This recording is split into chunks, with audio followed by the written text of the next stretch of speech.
just pull this without, was it COVID or like with this? That, I had not COVID in December, but I was sicker with that than I was with COVID. And so I was in on that. Kensington. Yeah. Yeah. Yeah. So she's like starting next week. She's gonna work all day. Yeah. So many things.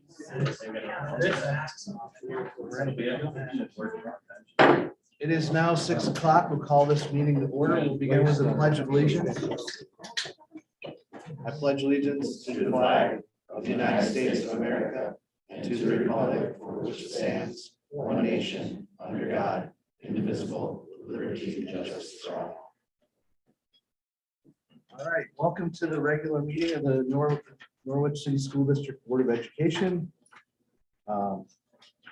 It is going to be a marathon tonight, so there's water over there. Stand up, stretch your legs if you need it. We're gonna try and move as quickly as possible, but paying attention to all the points of order that we need to hit. So to begin, it's recommended that the Board of Education adopt the minutes from the February 16th, 2022 regular meeting. I'll entertain a motion. Moved by John Williams. A second. Second by Kieran Hamilton. Any discussion, additions, corrections? All those in favor? Aye. Any opposed? So carried. All right, we have an item that is not on our agenda that we're going to go through. And Mr. Ryan, do you want to? Yeah, I just want to first recognize and invite our district superintendent, Mr. Perry Dewey, and his team to present the BOCES budget as it pertains to the Norwich City School District. Mr. Dewey? Thank you, sir. Much appreciated. Thank you for giving us the time to give you a budget presentation for the BOCES. Randy Pryor and myself are going to be doing this. We have a packet in front of you. In that packet, there are multiple slides and handouts, and we'll just go right through that real quick. Understand your situation and your time, and do not want to create more of length to your board meeting. Try to keep this short. So the first slide you're going to see, if you turn the first page, is a slide that talks about the budgets, administrative budgets is the BOCES, and compares DCMO BOCES, BT BOCES, ONC BOCES, and also Madison Oneida BOCES. These comparisons show you over time. There you go. Am I good? Yeah, you're good. I'm not used to this like cameos. This is good. And over time, as you can see in the red, DCMO BOCES has been relatively constant in their administrative budget. And that administrative budget has gone up prodigiously, if you will, and over time, and it's as compared to other BOCES budgets that have gone up significantly over that time. And as you turn the page, you'll see the percent increase in that. On average, our budgets, administrative capital budget's gone up about 2.76%. And the highest, obviously, is Madison Oneida BOCES in their budget. Just a little bit of comparison there. And that's been a significant difference over time. Turning the page, you can see the total budget. Now, one thing to remember about the total budget, it's every district's responsibility to vote on the BOCES administrative and capital budget, okay? The rest of the budget that we have is based on the services that we provide. Okay, so larger BOCES will provide maybe more services, maybe have bigger budgets, okay? It's based on utilization from year to year, okay? And so as we look at this slide, you can see that ONC's budget is much lower than anybody else's, but ONC is not as big a BOCES as the rest of the BOCES. I think the takeaway point here is that you know, our budgets have gone up over time, but they've gone up in increments that are smaller and more easily absorbed by the districts. And as you turn the page, you can see the comparison there again. The average over those number of years for DCMO BOCES increases has been 2.64, with the highest being BT BOCES increases over that time, averaging right around 7.27. Okay, So again, some significant differences there. But the percent increase in budget obviously is a comparison factor, which is good. I think we show some efficiencies there. The next two slides are year-to-year changes in percentages. You'll notice that DCMO BOCES has some variations, but maybe not so widely variant as some of the other BOCES in the region as well. So again, I think it's a performance factor that shows that we are trying to do the best we can to maintain and not increase budgets in large quantities in any given year. So it's turn the page if you would, please. And then on this page, you'll see the regional fund balance history. This is a slide that we wanted to really put out there to help show all of our districts, and each district will get one of these slides. It shows what the regional fund balance carryover is from year to year over those periods of time. And you'll note that, that's around 4%, it's 5% a couple of years. And this past year, it's been around 7% on average. We have some districts that have carried over 10% in fund balance, which is obviously a good practice for districts. And when I was a superintendent at Madison, I would stay under the 4% for a year, and then the next year I'd go to 7 or 8 if I could, and then bring it back down again. But anyways, that's really not a bad thing to do. It's a good budgeting process that many districts use, and you can see that over time. And then the last page just kind of gives you some of your statistics that you have, your performances for Norwich. In the blue, you get the total budget, and then, in the purple, you get the total budget, and then the percent of that total budget that ends up being state aid, okay? And then we overlaid the fund balance carryover. And you'll note that you obviously had 1 year that you didn't carry any over. But as you note now, your district is extremely financially healthy again, and you're moving forwards in a very good pattern. So that's really a neat indicator of where you've been and where you're going, and you should be very proud of that. That's something that's really, really important to look at. With that, is there any questions on, I know I went fast, but is there any questions on any of the information that I gave you? Okay, good. Well, I can't let you go without. Go for it. You should know that by now. So you guys don't have to adhere to the 2% tax cap? Okay, so this is an interesting piece of the finances of the BOCES, okay? We don't and cannot operate like you do as a district, okay? We don't have a fund balance, number one, okay?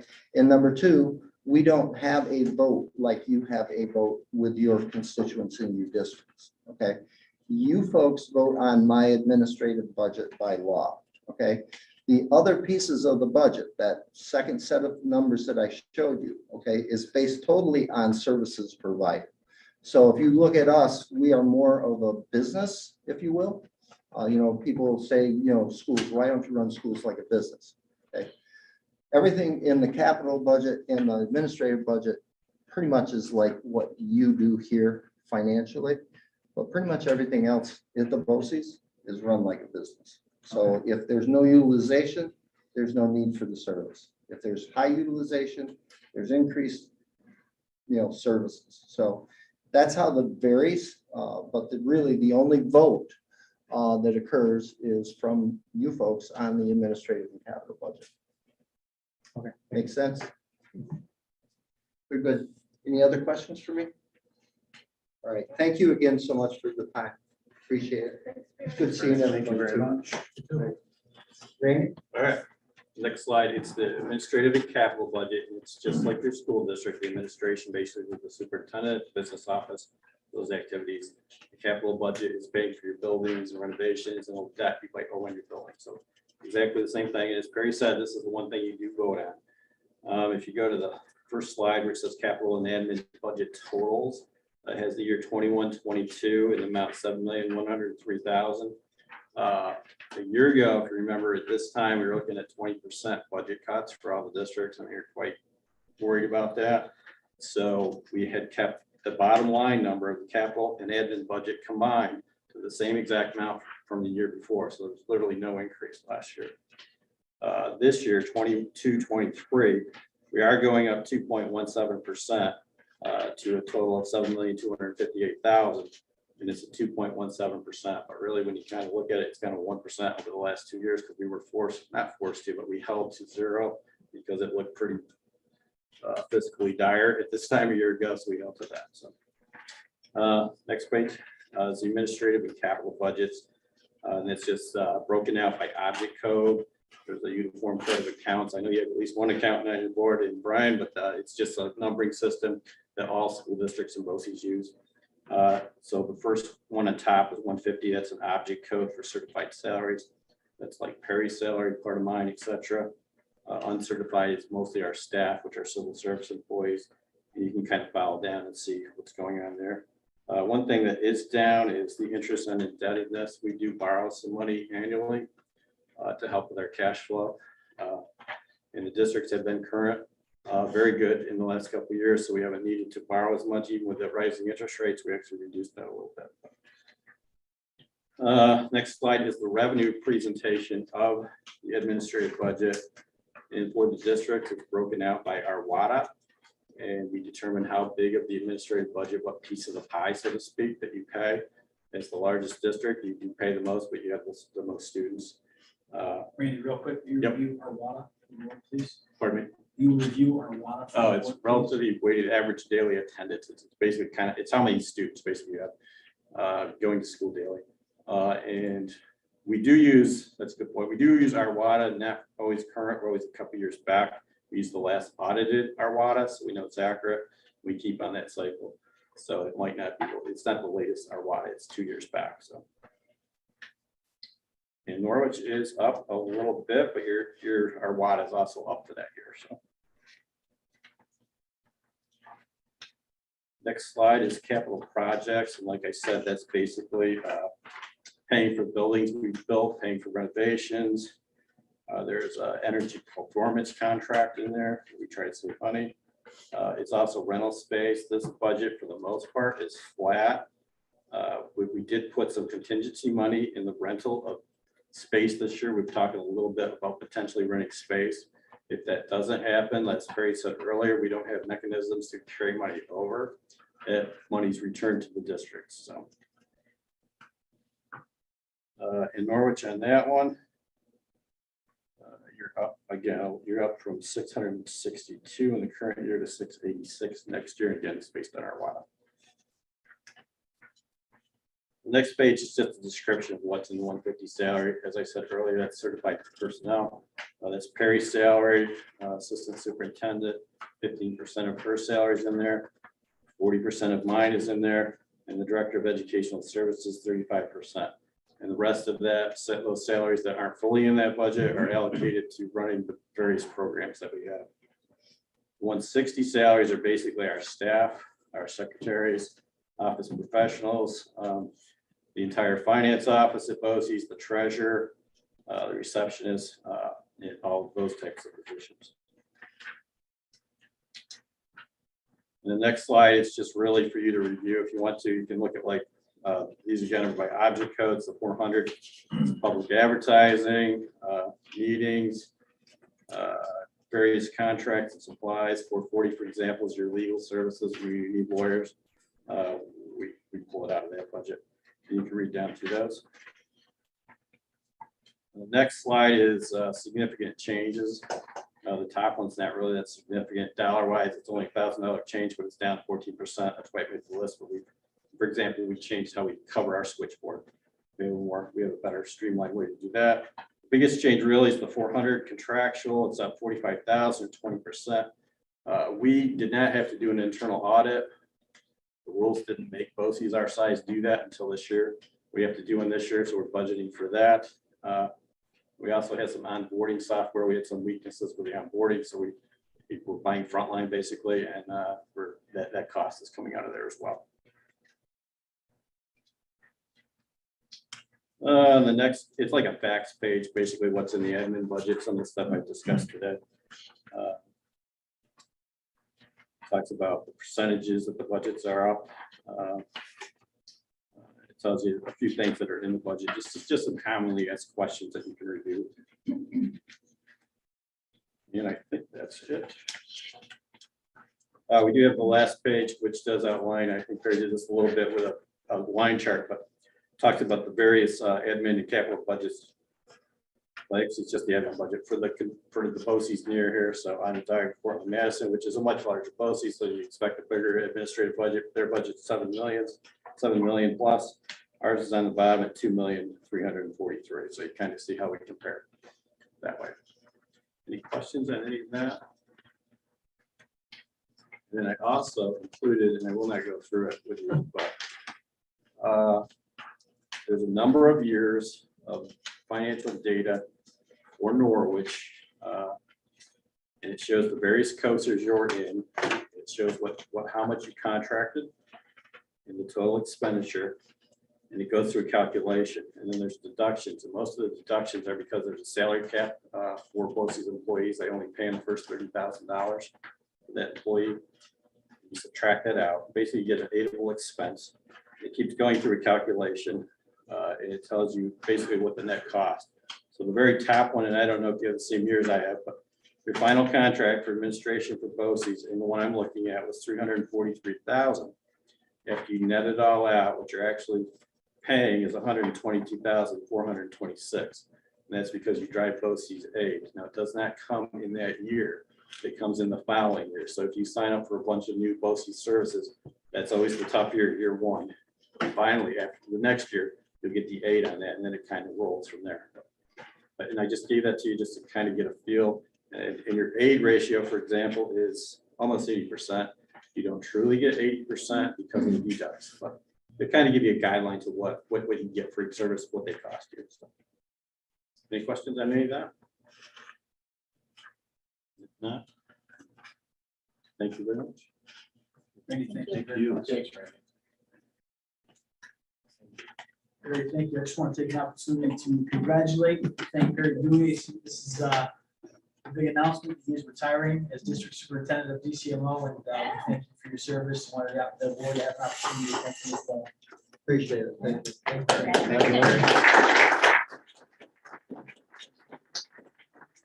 I'm going to be retiring to be a grandfather. Thanks again for your time. Thank you. Best of luck.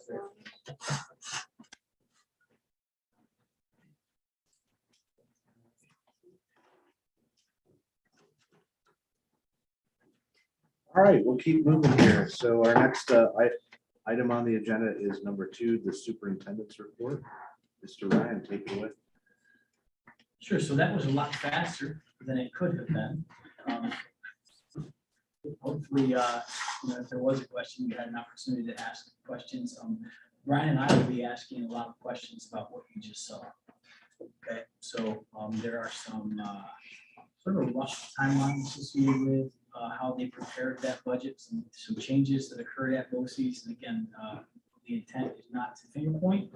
The intent is to really begin to understand how we arrived at the increases that we did for BOCES, specifically the services. You're looking at, almost a $7 million plus expenditure annually, right? So we want to really dig into what some of those increases mean for us. And because it comes at this time of year, right, we've already prepared a budget for you.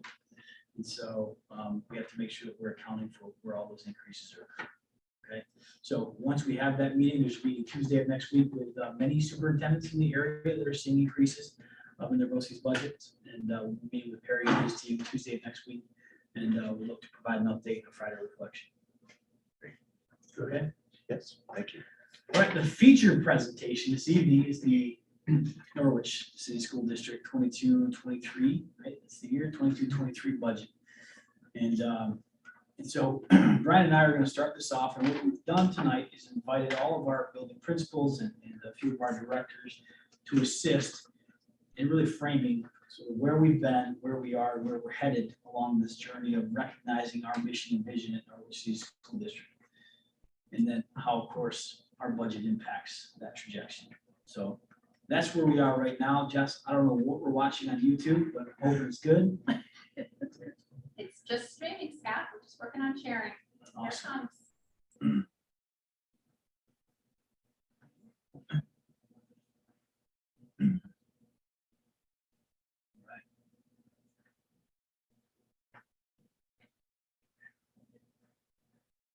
Jess, is it possible to get rid of that little thing up in the right corner? It shows sort of, yeah. Okay. The Norwich City School District fiscal year 22-23 budget update by Brian Bartlett. No. Leadership team at Norwich City School District. This is a very collaborative effort. Brian is, of course, an integral part of this, but this will be a tag team effort tonight. So again, here's what we like to do. We like to create this presentation as more of a conversation. Instead of waiting until slide 176, just kidding. Instead of waiting until the end of the presentation for questions, right? If there are questions along the way, please ask. Okay? Again, see this as a conversation. All right.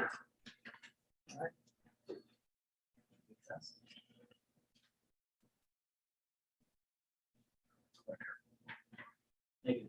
Let's try it. Yes. Okay. So first, I want to take you back to what we said we were going to do when we last discussed this projection for Norwich City School District. And we really emphasized this concept of collective efficacy. And I want to bring you back to some sort of what we've identified as some bold-faced terms within that definition. When we think about collective efficacy, what we're really talking about is a collective or shared belief that has a true focus on influencing student achievement. So everything that we do, right, should result in some form of student increasing or influencing an outcome for students. And obviously, with being an academic institution, we're focused on student achievement. Okay, now insert pandemic, right? There have been some significant changes as a result, and we've had to navigate over the course of the last 2 years some of those challenges. And so you're going to see some of that tonight, but the reason I'm bringing this up is because I want to impress upon you that we can't take our eye off the prize, which is recognizing that collective efficacy is determined to be the top factor that influences student achievement. Again, a shared belief that we all, faculty, students, all staff, can influence outcomes for kids. And that's where we've been. So another visual that I wanted to present for you was when we talk about this belief system of collective efficacy, underneath that, the root of that is truly those items that will, in fact, influence student achievement, okay, or those student outcomes as we talked about. So looking at advanced teacher influence in the classroom, effective systems of intervention, a cohesive staff that is, in fact, rowing in the same direction, right? Common goals throughout the entire organization, regardless of your role and responsibility in the organization, impacting and improving, and expanding teachers' knowledge about one another's work, right? So the opposite of working in isolation. And then, of course, what is the responsiveness of our leadership team? What supports do we have in place to ensure that this work can, in fact, move forward? So the quote is, "Success lies in the critical nature of collaboration and the strength of believing that together, the entire team, right, can accomplish great things. This is the power of collective efficacy." I want you purposefully looking for this theme throughout the presentation tonight. When you hear from our administrative team, I want you looking for evidence of collective efficacy. Any questions before we move forward? Awesome. All right, so we have a large agenda. Somebody missed the February board meeting. Won't name names. Well, we're glad you didn't Yeah. So a lot to cram into this. Usually we would kind of separate it out. But tonight, this is what we're going to cover. So first, we're going to start out with me talking about the proposed revenue budget. And then I'm going to kick it over to the building principals and our director of special programs. We're really going to talk about those educational investments we can make, which really are based on our revenue. So we can only do what we can do based on what our revenue is coming into the district. So those will be our first 2 points. Bullet 3 there will go into the operations and maintenance budget. We'll talk about transportation, and we'll just do a high-level overview of all those other items such as fringe benefits, TRS, ERS rates, and insurance. Do a quick summary. And then bullet 5, we're going to do a long-range financial planning, basically considerations updates. There's a lot of things we still have to talk about. And we're actually going to have a presentation and a few, probably in a future board meeting to go over some of those major items that are also playing into and impacting this budget. And then we will wrap up with propositions and the key dates. Okay. You're losing the Jeopardy question as you speak. Did you turn it on? Justin, don't know. Blame Scott. Definitely. All right, here we go. Proposed revenue budget. Thinking about how we're going to invest in people, program, and place. So we wanted to start with a quick refresher on where our revenue streams come from. So that largest circle there at the bottom, state aid. So we are a heavily state aided district. 70% of our revenue comes in that form. Second largest revenue source for us is our tax levy. So the property in the district supports our second largest funding stream. And then third is miscellaneous revenue, think Medicaid, our BOCES refund for services that we don't use. And then we'll talk about, it says / appropriated fund balance. We'll talk about that in a little bit. And then really thinking about how do all of these things support that mission vision that we went through last year, the year before. How do we use these monies that are being allocated to us to help support what we've all collectively decided we want to do as a district? So first look, our largest revenue stream is state aid. That's a little hard for me to see back here, so I have my slides in front of me. But starting at the top, the largest increase is our foundation aid. So you can see almost a 1.5 million increase year over year. And really this is a result of the governor's proposal to fully fund or fully phase in that foundation aid formula. And we'll get into that in a minute. But for the district, that means in this, so let me back up. There's a 2-year phase in. We're getting 50% this upcoming year, 22-23. We'll get the other 50% in 23-24. So as of right now, we're anticipating another 1.4 million on top of what we're getting this upcoming year. Some other items to highlight in here. So the BOCES aid, second one from the bottom, you can see going up about $500,000. If you remember this time last year, we presented on all the investments we were making into BOCES services. We're now starting to reap the rewards of those investments. So that aid is starting to flow. Like Randy just said, aid comes in the following year. So we're starting to see that aid come into the district. Building aid is up due to the security camera project and there's something else I'm blanking on, but usually that's typically flat, but it's some of the items we did last year that are now paying up. Oh, it's the Gibson water main. Remember we had that in the fall of 2020. That aid is now coming back to us this year. Excess costs, we've done some digging on certain costs that are getting stacked and reported for current students in-house that we've brought back to our many programs, and that's led to that slight increase you're seeing there. Overall, we are up $2.2 million this upcoming budget year. So that's very exciting. A lot of stuff we can now do with that, a lot of great investments we can make. And you'll hear about that from the building principals get up to percent. So this chart, a little hard to see from back here, but what this is a foundation aid look back, going back to 2008. That gray line on top is what our foundation aid would have been if it was fully paid out based on the formula. The purple line or the dark line on the bottom is what we actually received in aid. And then at the bottom is, again, very difficult to see from back here, but in yellow, it's a negative $61 million. So what that means is over the course of that 15-year period, the district was essentially shorted $61 million over that time frame. This will come back in a few later slides, and at the end of the day, the state has the money the state has. So back in 2008, when this chart starts, there was a court mandate that said they were supposed to fund at that gray line. Remember what happened in 2008? We're in the middle of a recession. They weren't able to do that. So in the back of our minds as we're planning, we always have to remember that the state can promise anything they would like to promise. We have to assess their ability to actually come through on those promises. offices. So the next largest source of revenue for us is our tax levy. The whole point of this slide, this is just a snapshot from the Office of the State Comptroller. And you can see over in red, it says 2% is one variable of the property tax cap formula. So most people think every year the tax levy is just gonna be capped at that 2%. If you look, that's one variable. All those other items that none of you can see from back here are other variables in that formula. So if you go to the next slide, that you don't need to worry about what's on that. All that is our district's information plugged into that formula you just saw. So again, that 2% is one variable. There's each district's formula is going to be different, and we're all going to have different tax caps. So again, hard to see down below, but our tax cap for this upcoming year is 1.48%. So to try to make it a little simpler, again, tax cap's gonna be 1.48%. We are submitting at the cap, so we're not going above it. We're not going below it. We're gonna submit right at the cap. 1.48% is again gonna help us maintain a flat tax levy, which we'll look at in a minute.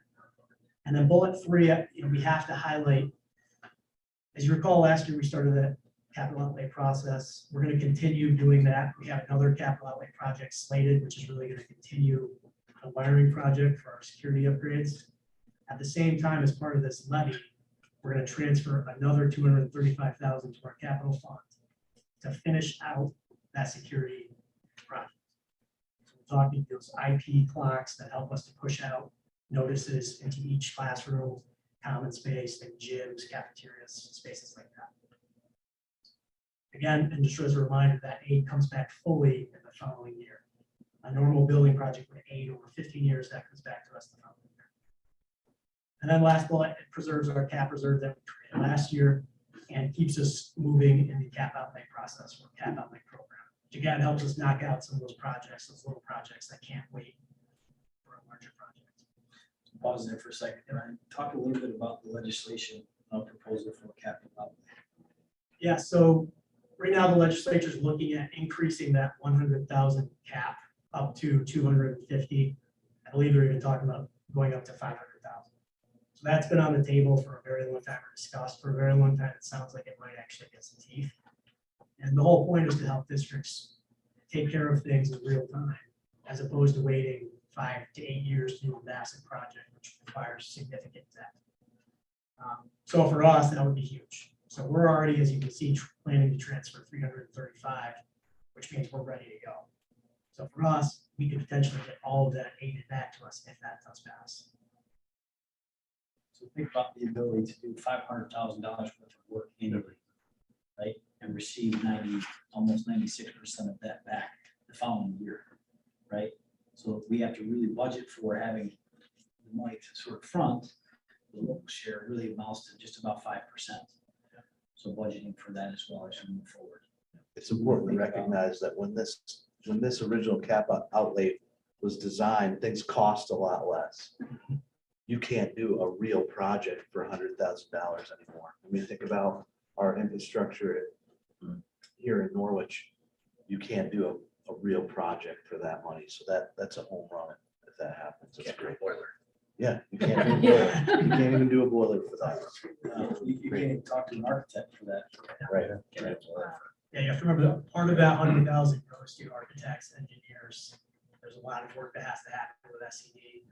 Another thing too, if a district can rely on that 500,000 a year, it's a lot easier to line up contractors locally because they know they can plan on the district doing that project year after year, as opposed to waiting every 5 to 8 years. So it makes a lot of sense. Just it's contributing back to the community too, and it's because you can put money into your community. So we always present this look back of the tax levy just to put it into context. You can see in that yellow box there, that's what we're planning to go out at. So 1.48%, it's less than our 5-year average of 2.2%. In red below the chart, you can see the average tax cap proposed right now for districts in our region is 3.06%. So historically, we're less than what we've done. For this upcoming year, we're less than what districts in our region are planning to do. And if you look back 2021, that 4.1% year was the year we brought on that bus lease, and then the year after we saw the aid flow, so I can drop right back down. Again, we're gonna do everything we can. Again, this is just graphically showing that same information. You can see those bar graphs are relatively level. That's really our goal here. Do you have any concern with inflation flying like it is, that from a supply standpoint, that those things can get up and we're taking, I'm not proposing that you should go higher necessarily, it'd be tough to have that conversation, but I mean, that definitely can affect your budget. Yeah, that 2% piece is capped at 2% or CPI. Yeah. There's been discussions again with the legislature to make it the greater of, so 2% for CPI. Yeah. But right now it's 7.9% inflation and we're capped at 2. We have to find ways to meet that. That's kind of much. So putting this into context for taxpayers, this is just a sample illustration of, for a standard $100,000 home, what we're proposing potentially do to that taxpayer's tax bill.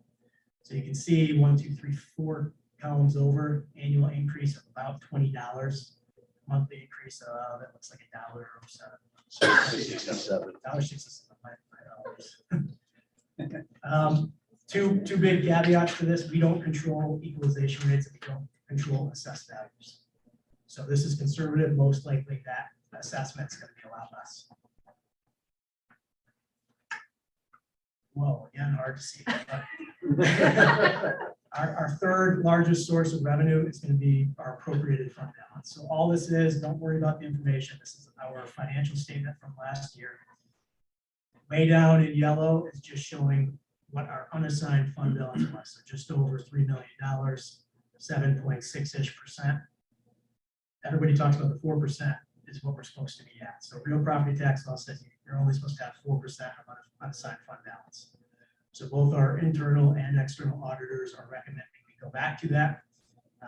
Not opposed. So what we're planning to do is get back to that 4%. Why we're not opposed is last year we established many reserves that help us plan for the future. At the same time, we're going to be proposing, we'll talk about it in a minute, another capital reserve. But really what this is going to help us do is when we appropriate this money into the budget, it's helping us get to that 4%, but it's also helping us make investments in the classroom. So that first bullet there that says one-time purchases, flexible seating, other equipment needs that currently are lacking in most of our classrooms. So what it is, we're taking the one-time funding source and matching it up to a planned one-time investment. Therefore, we don't have to account for it in the following year's budget. Yeah. So next year, that revenue and that expense will drop off.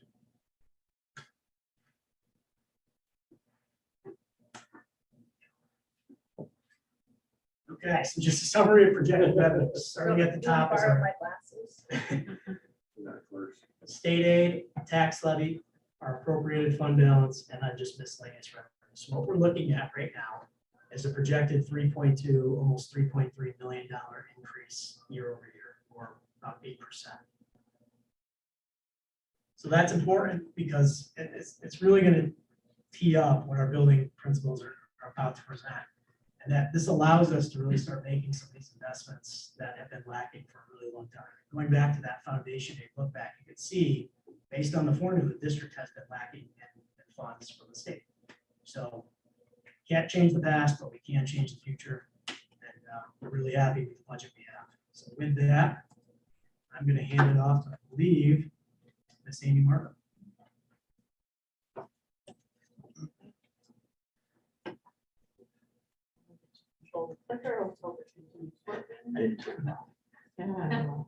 Nice. So my name is Amy Marvin. I'm currently our district's MTSS coordinator, the multi-tiered system of support coordinator. I'm also a bit of an apprentice at the time for our director of special programs, Kathy Goulden, while she gets ready to retire at the end of the school year. I have the privilege tonight of setting the stage for our building principals and our director of special programs, as they not only present to you on their budget for the coming year, but also on their vision for their building and on what the programming for next year might look like.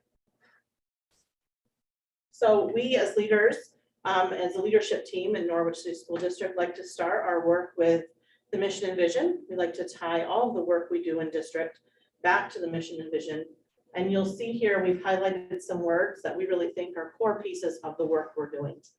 You'll see words like empowering all children, authentic experiences, innovative, the whole child, learning for all, and connection.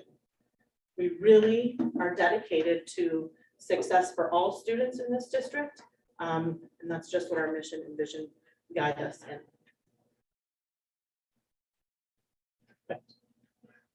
So as a district, we made goals and they fall into the 4 categories you see on the left: community connection, instructional excellence, career and college readiness, and innovation and growth.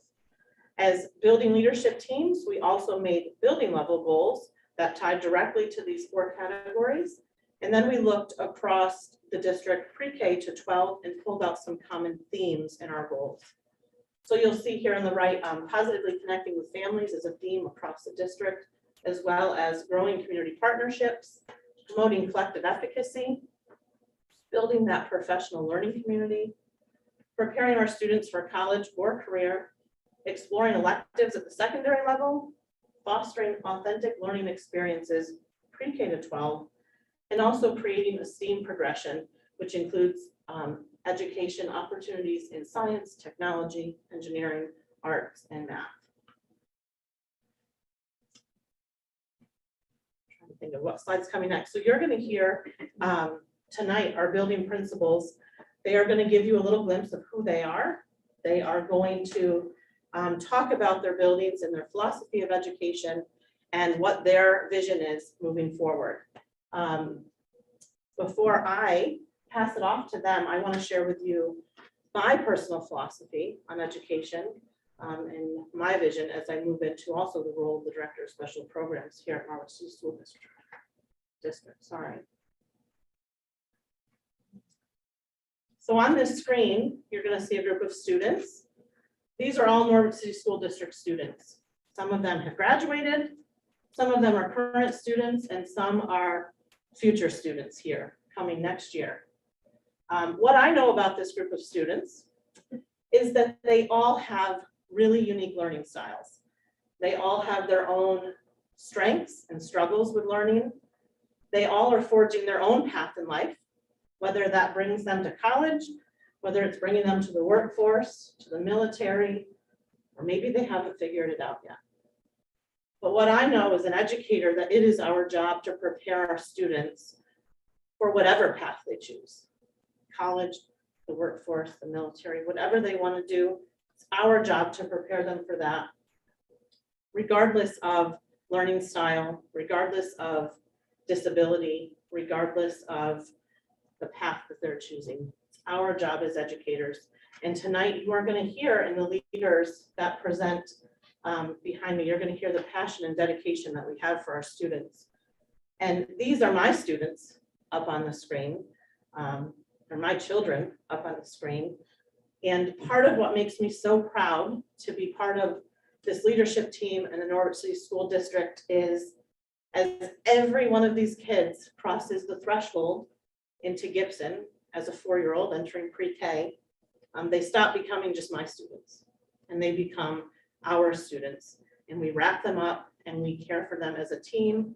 And I'm really proud as a parent, as an educator, as a part of this team. And I'm really excited for the things that are coming for Norwich City School District. We're going to hear about some really cool opportunities, authentic and engaging opportunities for our students. And I am so excited for you to hear about them tonight.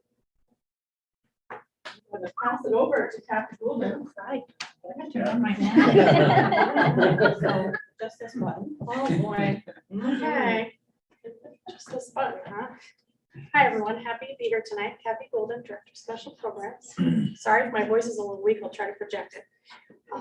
I'd like to draw your attention to a couple pictures that I picked out to kind of feature on my page. On the left, you see a group of students in their special class. It is a 611 class.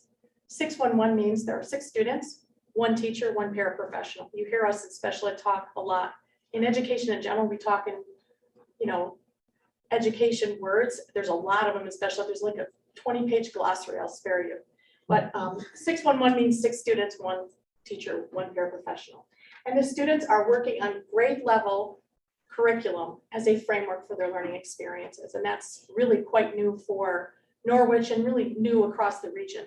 The state has tasked us with educating students in a least restrictive environment, meaning what is the least restrictive placement?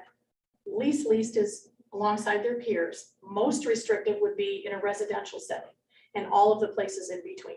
And we have to look at each student critically every year to determine if they're in the least restrictive environment.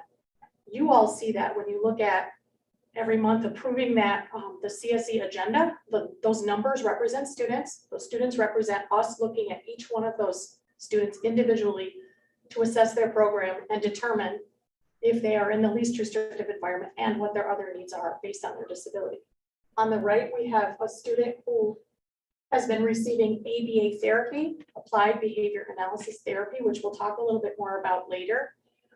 But he is working with his ABA therapist to learn how to self-regulate, to learn how to be a model student in his classroom, and he's doing fantastic, and we're really proud of him. Let me see if this works, right? I'll look at that. So I don't think the special ed report would be complete without taking a look at classification rate. This is obviously changing over time, 14, 15 up through 19, 20. That's the latest that's available from the state on the state report cards. The average for the state of New York is about 17.8, 17.9%. We are far below that. When I came here, we were very close to that. We've worked really, really hard to classify students who should be classified and not classify students who shouldn't be, and also to declassify students when they no longer need the support. So that's kind of what's represented here. So numbers wise, Kathy, that's hovering at what, just under 16%? Ours is about 15.9%, sorry. Yeah, 15.9%. We've just a little over 300 students with disabilities in the district. We have about 75 504 plans, which is a less restrictive identification of some need. This is a litmus test that we use in special education. The state draws this up. You want that blue bar to get bigger and bigger over time. And you will see it has, when I came here, almost 50% of our students with disabilities were being educated in a self-contained setting, meaning that even so far as ELA, math, social science, recess, lunch, PE, students with disabilities were educated in a separate setting, right? So the state, again, tasked us with, we need to get it together here and get these kids in the general ed setting. And I will tell you that our staff embraced that to the point where I particularly think of the middle school, they dove right in the first year I was here. And that number has grown. I would say it's probably closer to 80% of our students with disabilities are getting their special education services in the same classroom as a general education student. And that's really, really powerful. That's where I want my child. That's where we want every child, unless they can't be there for some reason. And you'll hear us talk a little later in the presentation about some of the programs that we have and are developing to meet the needs of some of those kids here in district. And I will be back up toward the end of the presentation, but I'd like to introduce you to Scott Graham, our high school principal. And give him the intimidating clicker. You're welcome. Appreciate it. Hello, everyone. This is my first presentation for you all, so you really don't know much about me. I wanted to give you a little bit of my educational philosophy, and my educational philosophy is born from my experience in school. My experience in school had a lot to do, everything to do with my 4th grade report card, which my father still holds on to and loves to bring up at all the family events. It was Mrs. Salter telling me that it's not cute anymore. And really what that did was tell me who I was as a student, right? It told me that I wasn't connected to that teacher. And really what it also did was, see, I'm a little older than many of you. ADHD didn't exist at that point. So they really had no idea how to support me in my needs. This led to years and years of struggle and a disconnectedness with my school. This really makes my educational philosophy all about our students. We want them all connected with authentic experiences in our school. We want them all to have opportunities to explore who they want to be and be their best selves. Okay. This connectedness, again, with a wide range of possibilities is not possible if we have 149 juniors and seniors going to BOCES for half the day. That does not represent a connected school. We want them here and engaging with our teachers, our staff, each other, our faculty, and be a part of Norwich City School District. So they are my educational philosophy. So Norwich High School is the pinnacle of the educational experience throughout Norwich City School District. We are how people are going to move on into the world. So these are what we're asking for next year to offer those authentic experiences. So with a 1.5 science teacher, we're looking to broaden the offerings in life, physical, and earth sciences, as well as folding in technology to create a biomedical course so students can move on through that. Also to support our STEAM, our science, technology, engineering, arts, and math program, which you're going to hear a lot more about. The ELA and math teachers are again to offer those expanded course loads. We're really looking to offer more opportunities and access for students and get them connected more with the school. The rest of these asks here, the special education teacher, teaching assistant, secretary, and library media specialist. We're looking to support and increase our offerings and connectedness with the community, with our students, and move on from there. Do you have any questions for me? Go first. Just took a drink of water, made me go first. It's tricky. Just because we've heard this now for, not that you've heard this, sorry, Right. Graham, Sure. but we've heard it from a couple of the last valedictorian salutatorians who presented to us to say that the biggest struggle that they have is when applying it. For example, Andrew McCarriello said, he applied, I love the biomedical thing, so I'm not going there, but he applied for biomedical engineering and he's went on a foreign exchange in Brazil. He's involved in all kinds of things. He's a salutatorian and he got waitlisted at every university he wanted to go to except one. And he said that the overriding thing, my senior has had similar experiences, a little different than that, but similar feedback was you haven't taken enough AP courses. And he just couldn't compete. He had great SAT score. Everything was good. He didn't have enough AP courses. So I think I hear some of that here, but could you give a little bit of flavor as to what that is? Absolutely. So it's also increasing our dual credit courses and our AP offerings for students. Currently at our staffing rates, we're not able to do that. Right. And we really want to bolster the opportunities, again, the opportunities for kids.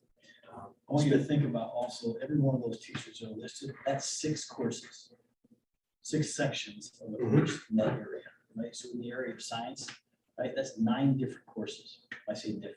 That's Could helpful be- to know. Say it again? Opportunity. That's super helpful to know. Yeah. Thank you. If you ask the FTEs, it's the FTE type 6, basically. Yeah. Yeah. And I'd like to just add, when we talk about the electives process, that was one of the goals that we were looking at. So now our students next year will be working on courses such as computer science, which is different than what we've had before, drone aviation and robotics. So the kids will have the potential to sit for their FFA license for that at the end of the school year. Also courses like botany and zoology and other meaty courses and ELA and math, cultural statistics and such. So it is definitely a focus point as we move forward. That's great. I mean, I know we're doing some of this, so this is not meant to be a question. More of, I think, DCMO wide, we're small, right? As a BOCES component district, we really have to continue to push this idea of, if Oxford's got a great teacher for something, no reason we can't find ways to partner up. And I think we got to continue to do that as time goes on. It's fiscally responsible, but it also helps our students. And I know we're doing some of that. I just encourage that to continue. Spanish 201 this year. Yeah. With Afton, has worked for our kids. Yeah. Absolutely. My question, where does music teachers fit in? Is it high school or middle school? Because I know we had cuts last year. So are we bringing any music teachers back? I can't remember At what the we high school, cut. there are no music staff that have sort of made the final roster, if you will. Now, it continues to be a priority, right? We're at 6.5 music teachers throughout the entire district. I just couldn't remember what the cuts were in previous years, like last year. Didn't we cut a teacher? So I can't tell you what year, Roz, but you know, several years ago, I think we were up to 8 music staff members throughout, right? So the conversation that I'm having with the music department, just in general, is other pieces of the organization, right? So let me back up. There are several corners of the organization saying we are understaffed, right? And so we have to really look at, if our goal is to create a STEAM experience, that has to be a focus, right? And so, yes, we wish we could touch every single area or department right now. We can't, which with the revenue that's available to us. So with that being said, I'd like to introduce Mr. Sean Wood, the middle school principal. See if I could get this in. Does work. So thank you. I'm Sean Wood, and I have the great opportunity of being the principal at the middle school, serve our students, and it's absolutely a fantastic experience. And before I jump into my philosophy of teaching and learning, I want to share a quick video. You're gonna go there, get this wrong. I figured it. I'm worried. Can It's not gonna work. I hit the play button, but I don't want to go in it. Well, I just want to make sure the volume works because Yeah. I muted it on the TV. Stand by, folks. Cover your ears.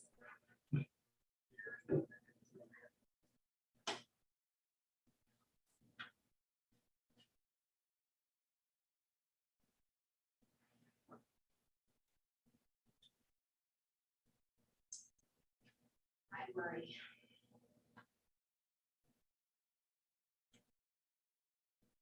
If it can't play, I could always, explain what it would have been.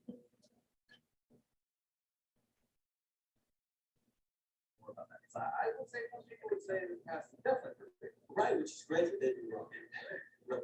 This is a really interesting part of what they say, that the past isn't predictive. Correct. So talk to me more about that. Because I would say most people would say that the past is definitely predictable. Right, which is great, but they'd be wrong. Right? So they would be wrong. And the simple fact of the matter is the past is real. Okay? So the only thing that makes it predictive is if my behavior stays the same. So I'll give you a great story. So we both grew up in Tacoma, and there used to be I'll get to the reverberation back on the Toastmasters. Can you hear it? Was a local regional. Would it be possible to send it out after? My dad had gone to a Toastmasters. Yeah. Just pause it. And maybe pause the He streaming. comes back and tells me,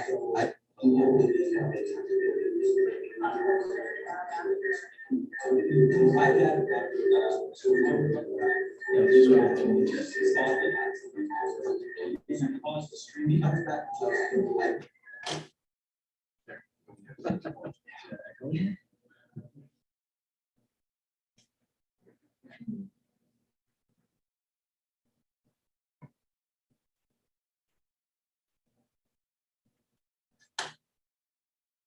correct. So talk to me more about that. Because I would say most people would say that the past is definitely predictable. Right, which is great. This is a really interesting part of what you say, that the past isn't predictive. Correct. So talk to me more about that. Because I would say most people would say that the past is definitely predictable. Right, which is great, but they'd be wrong. Right? So they would be wrong. And the simple fact of the matter is the past is real. Okay? So the only thing that makes it predictive is if my behavior stays the same.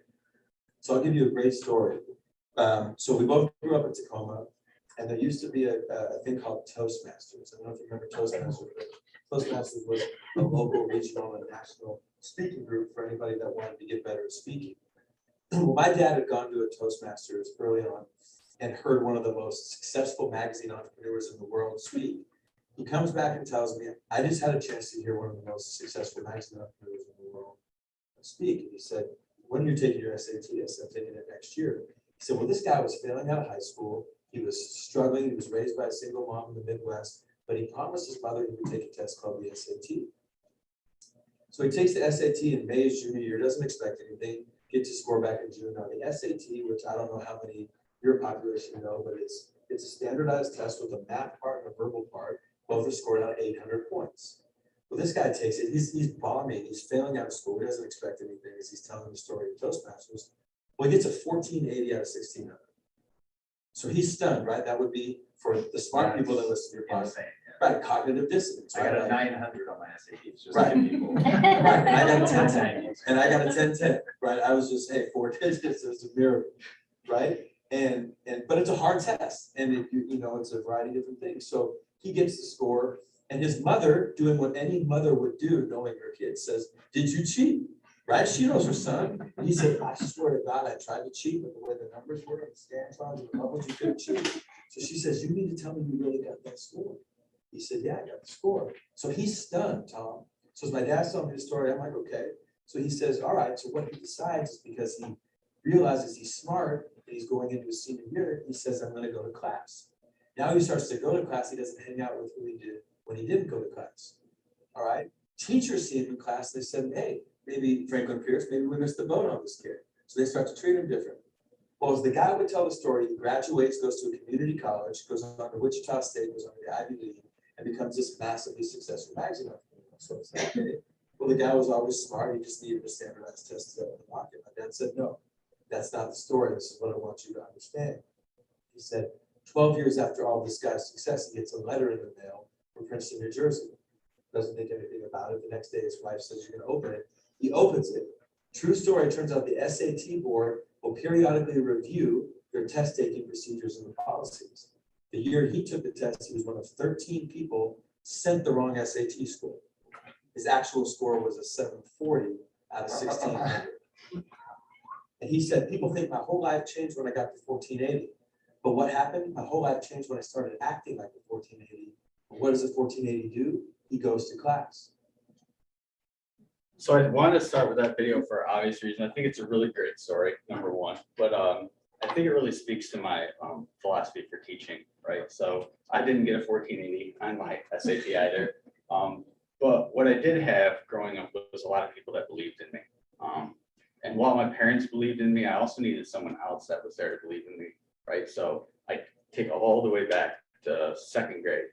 I couldn't read to save my life. So, I'm reading the Sunshine books, and all my friends are doing what they want to do, right? They're reading these chapter books. And I just want to read a chapter book, right? And I can't read. And I had a teacher that believed in me, and that's what this speaks about. It talks about what those teachers do, how the teachers believe in them, and then how the student believes in themselves, and those beliefs drive their potential, right?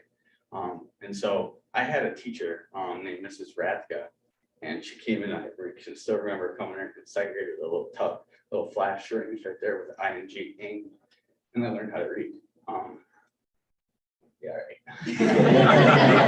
So, We got you. geez, Amy kicked it off. I know. So, I'm getting the feel. So that was really powerful for me, right? And so we need teachers that are doing the same thing we have in our district, and they're all over, and they're working together, and it only takes that one teacher to just be that transgression that's going to send a kid on their way, trampoline them into success.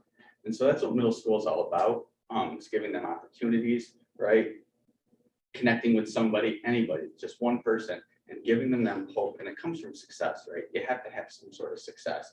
So right now we're working together to build systems that will drive that success so that the students can then change their behaviors, right? Once they see that success, they can start to change their behaviors, and those behaviors lead to better choices. Those behaviors lead to, better outcomes for them. And it all starts with a little bit of hope. And that's that collective efficacy that Mr. Ryan spoke to in the beginning, the teacher efficacy, the student efficacy. It's not just what the student believes in themselves, it's also what we believe in our students. And I believe that all students can and will learn if we give them that hope. And then, since we're talking about aligning to goals, I also recently learned about these new things. I know we talk about SMART goals that are very specific, stretch goals. I believe our school will be recognized as essential school to watch by the New York State Middle School Association in the next 5 years. It's a very lofty goal, and that's basically measured by a rubric statewide. It's got specific indicators that you have to meet to be on that prestigious list. But that's what I want for our students. So to get some of that started and kick it off and get that done, again, tying back to the district goals and our building goals, that first thing that we saw in the beginning, Mrs. Martin showed the innovation and growth. We're looking for a 0.5 science teacher. That's the other half that will be shared with the high school. And similarly, it's aligned with the same STEAM progression, that science, technology, engineering, arts, and mathematics. So just to give you a little framework of what that looks like, this one's really big in the science and engineering and medical field tied together. So there's Project Lead the Way at the high school. They have another program that's at the middle school level, 6 through 8. And that looks at that, if you think about like a prosthetic arm or, a prosthetic limb and how to really engineer something new that will make someone's life better. So giving those students an authentic experience while, carrying the science and our technology courses together, giving them the skills they're going to need when they go to that higher level class, so that when they go to those things that Brian was just actually speaking about, that a student has interest in that, they have a leg up when they get to that level. Focusing in on our instructional excellence, we need another ELA teacher, and this kind of goes along with what you'll hear from the primary principals when they come up here. We've really started to invest in the writer's workshop model, and what we found is that students are reading more, they're writing more, they're really excited about their writing, and probably seen the celebrations online for all of that. They're wonderful. And to do that, we have to have smaller class sizes with, so that the teacher can really sit down with a student and confer. It takes small groups, individual one-on-one teaching, and that can only be done if we have that ELA teacher. And it also provides, again, as Mr. Ryan was saying, with the 6 sections, you can provide some time to provide some intervention times in there as well. So when the student's lacking some reading and writing skills, they have a chance to get an extra time in the day to sit down with someone that is skilled in teaching those areas to help them find that success I spoke about earlier. One language teachers, we talk about opportunities for our students and opening up new avenues for them. We've had French and Spanish for years. We've had many discussions about what else could we offer our students. We're looking into some different things, maybe American Sign Language, things like that. And having this actual language teacher will serve twofold. It can help provide new opportunities, as well as, again, those 6 sections. It allows us to bring our class sizes down. Right now, because of the numbers we have in our language area, we have upwards of 26 students in a class. Where in our other courses, we have 20 to 22. It really levels things out, and again, that connected and relationship building that we want with our students. One special education teacher for the new 811 class, again, coming from the primary schools, Kathy Gould has done a fantastic job reaching out and partnering with the community and with some outside people to provide some special programming classes, specifically social emotional learning, autism, what else was it? And ADHD, right? And so the 811, again, as Kathy was saying, the 611 is 6 students to a teacher and a paraprofessional. This is 8 students, a teacher and a paraprofessional. So those students that are graduating from those classes now coming from Perry Brown are coming to our school, they're going to need the same structure to have that same success when they get here and possibly move out. We need a 0.5 special education teacher to support science and social studies. Based on feedback from our teachers and staff, we're hearing that our students are struggling in science and social studies with the writing and the reading. We have an extra body now in the room that's going to be able to provide some of those interventions, give those teachers some strategies to try to utilize in the classroom to support them, whether it be graphic organizers, etc. And then the last one I'm focusing on is the community connection goal that we had. We're looking for adding an at-risk coordinator. This was actually brought up way back when we were talking about the mission and vision over at Morrisville. That question was asked me, and what this would provide our students is a place to go when they need to get self-regulated, a place to go when they need to just speak to someone that they can confide in, someone that they trust, and that person can then be the conduit to the community, to their parents, reaching out, and then also supporting the teachers with, some strategies that they have found successful with them to the relationship that they create with that kid. The middle school level, you're really finding yourself, right? This provides us with the opportunity of intervening with those kids in a positive way, to create a better connectedness in our school and relationship building that is going to allow them, to get back to class after having, needing a moment. And so that's what that position would be for. Does anybody have any questions?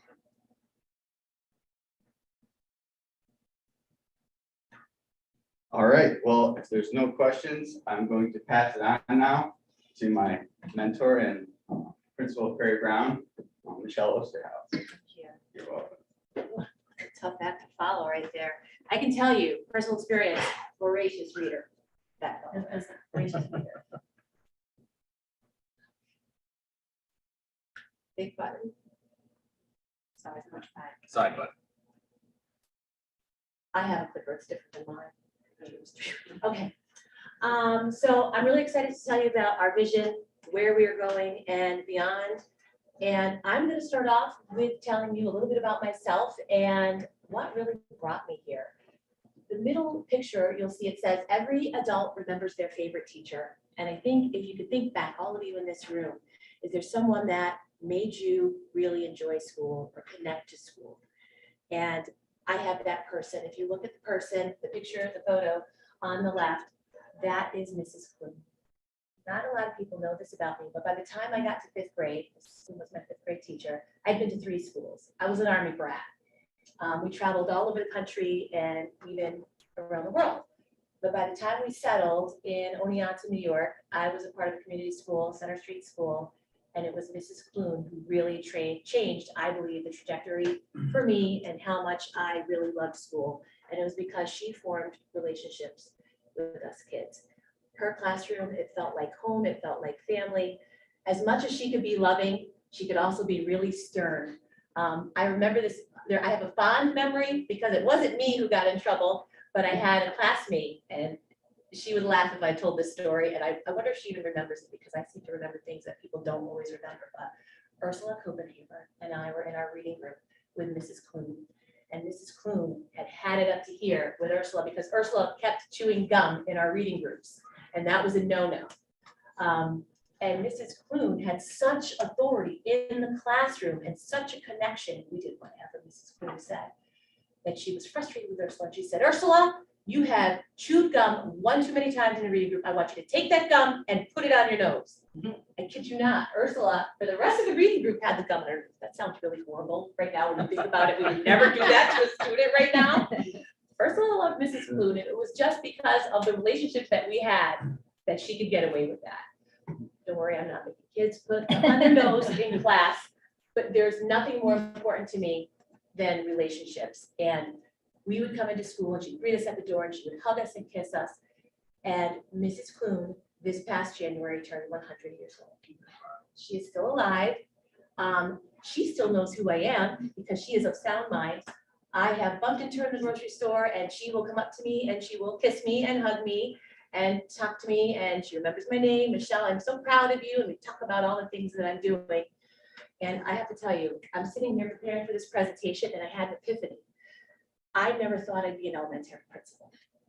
Never. I was a middle school teacher. I started here at Norwich High School as an English teacher and then became a middle school teacher. It's all making sense now because of the way teachers in elementary school made me feel and the way the building made me feel. So that's Mrs. Clune. This photograph was taken a couple of years ago, trick-or-treating with my daughter, and we knocked on Mrs. Clune's door. She lives really right around the corner from me, and she invited us in, and I happened to have my cell phone, and we took a selfie, and she had no idea what was going on. I had my fancy cell phone. She posed for a picture with me, and she's still near and dear to my heart. I still see her around every once in a while. Speaking of relationships, most important thing to me, this photo right here on the right is a picture of a classroom at Perry Brown, and these students are having breakfast in the morning with their teacher. Teacher comes in, She prepares breakfast for them. They are eating Belgian waffles with all the fixings, and you can see they have their little goblets for their orange juice. And I actually have a video of this, and they are just enjoying each other's company, like a real family. They're not eating on paper plates. They're eating with real utensils and dinner plates, breakfast plates, and just enjoying each other's company. And that's the kind of stuff I see every day at Perry Brown. And that makes me so proud, because those students want to learn and want to, I'll say it, please the teacher, because they have formed a relationship with her and they want to be better because of that. Mr. Osterhout, not Mr. Osterhout, my husband, but Mr. Osterhout, my son, was in this class today, and he had one of the best experiences that he's had as a substitute teacher. He wants to be a teacher, and he enjoyed that class so much today. So had to share that with you. To really reinforce the importance of relationships, I want to show you a video. It's science-based and research-based, and it speaks a lot to how I feel about relationships. Do I?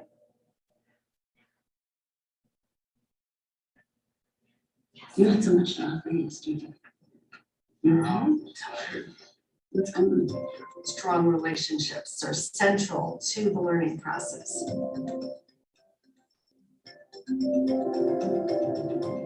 What the science of learning and development tells us is that we need to create learning environments which allow for strong long-term relationships for children to become attached to school and to the adults and other children in it.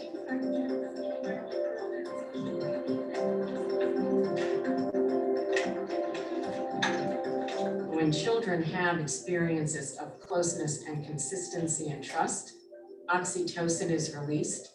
Oxytocin has many, many positive effects on the development of the brain. So when we think about a relationship, we're not just talking about being nice to a child. We're talking about a child having an experience of attunement and trust strong enough to release the hormone oxytocin. Good morning, how you doing today? The purpose of the morning greeting is to connect with them and to just make sure that I'm seeing them as humans. Like I'm making that relationship with them, making that bond. I prioritize relationship building because getting to know them is the best part of the job. When I come in the morning, we usually talk about things that are happening in our community. We're trying to build caring and respect. Teacher is trying to understand who I am and my values as a person. When I have a free 45 minutes or an hour, I think to myself, I could sit down and catch up on grading, or I could go and make connections, whether it's a smile or a joke or a reminder, it validates their presence in the building. Rock it out in the art room. It starts from so much honesty and transparency with kids. It's really easy to strive to be this like idealized, always ready to go elementary school teacher, and that's not real and that's not human. When people start talking about other things while I'm still giving directions, it feels frustrating for me and I have to take a breath. My students connect most with me when they see that I also struggle and I also have challenges. It takes a lot of vulnerability on my part. When that student knows that you care about them, when they know that you're a human, their academic performance in your classes can be better. If I'm comfortable around them, then I'm more confident around them, and it's easier to ask questions and things like that. So when you're looking at this graph, what is it that you think happened? Some teachers I don't always get along with the best, so then sometimes I'm like, I can't do it, so it's not gonna do it. But when I like the teacher, I want to do their work. I'll be like, I can learn this. You all have done outstanding work. Emotion and learning are completely connected. If you're in a positive emotional space, if you feel good about yourself, your teacher, that actually opens up the opportunity for more learning. Good to see. I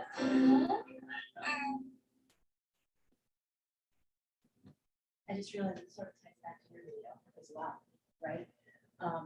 Lots of similarities. So when we feel like we're safe or we feel comfortable with somebody, when we make relationships with our students, it allows for them to be able to take risks and respond to us, right? That attunement is how we respond to people. So it makes them feel like they're able to take risks in the classroom. One of the most important things, I think, is to be safe, feel like you're safe in your space, so that you can take those risks in learning. When we believe that our students can do well, they believe that they can do well, and it automatically fosters self-efficacy for them. And when they have that self-efficacy, they're gonna grow as learners. So that is so important to me.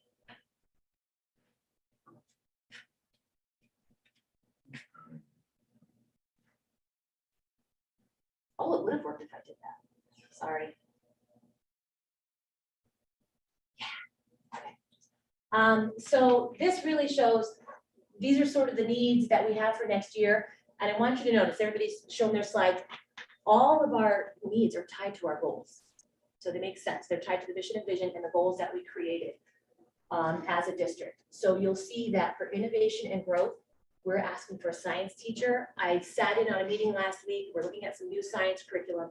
And this is so integral to that growth, from starting at Stanford Gibson and all the way up to that STEAM that we're talking about. The science curriculum that we looked at, I really love it because it speaks to inquiry, dialogue, and critical thinking. Those are the things that are so important for our students to be able to do to have success in the classroom. Those are the things that they need to be able to do to take a biomedical course in high school. Additionally, we're looking at a TA to oversee a coding program. Super important that we're in the 21st century and learning all of these skills. Students are doing coding right now on their own. When they're doing Roblox and what's the other? Thank you, Minecraft. They're coding. They're doing that. They're starting that already. They have an interest in that. We need to meet them with their interests. They should be doing that in elementary school. And they are on their own. They need to be doing that in school as well. Instructional excellence. So we have quite a few kids coming up from Stanford Gibson. We're gonna have a bubble group of a large group of kids. And we really need to support those students with smaller class sizes. We also have a bubble of special education kids coming up. So we need an additional special education teacher to support them as well, to really make those classes more manageable, but also think about it. The reoccurring theme here is relationships. When the class sizes are manageable, we're more able to reach all of our students and foster those authentic relationships. Additionally, a school psychologist, it's an increase from 0.5.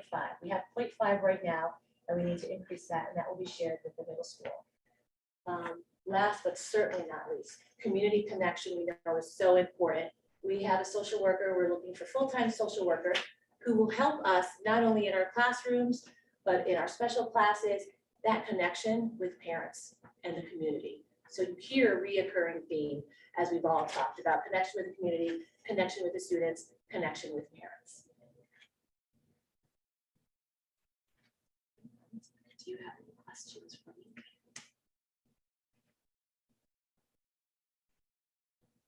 That's great.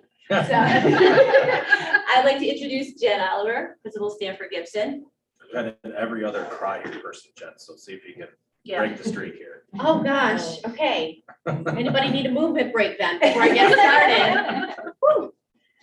I really like going last, Scott, so I can put a plug in. All of my colleagues did all of the hard work. So what I love about going last is that you will hear the same themes, the same needs, the alignment between the buildings, and they made my job really easy. So thank you, everybody.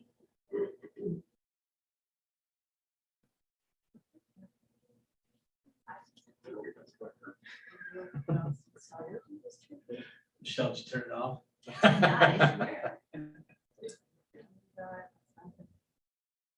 Little text Don't word click there, it, click Jess. back, and then Sean, can you show her what you did?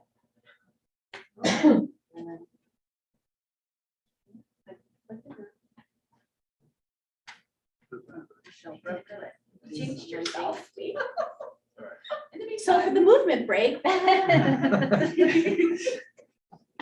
green button's on, so it's working. Oh. There we go. There you go. Yeah, thank you. Thank you, Sean. So I am Jennifer Oliver. I have the honor and privilege of being Stanford Gibson's principal. I wanted to start with these pictures in my presentation because This speaks to inclusion and collective efficacy. This was our school-wide publishing party.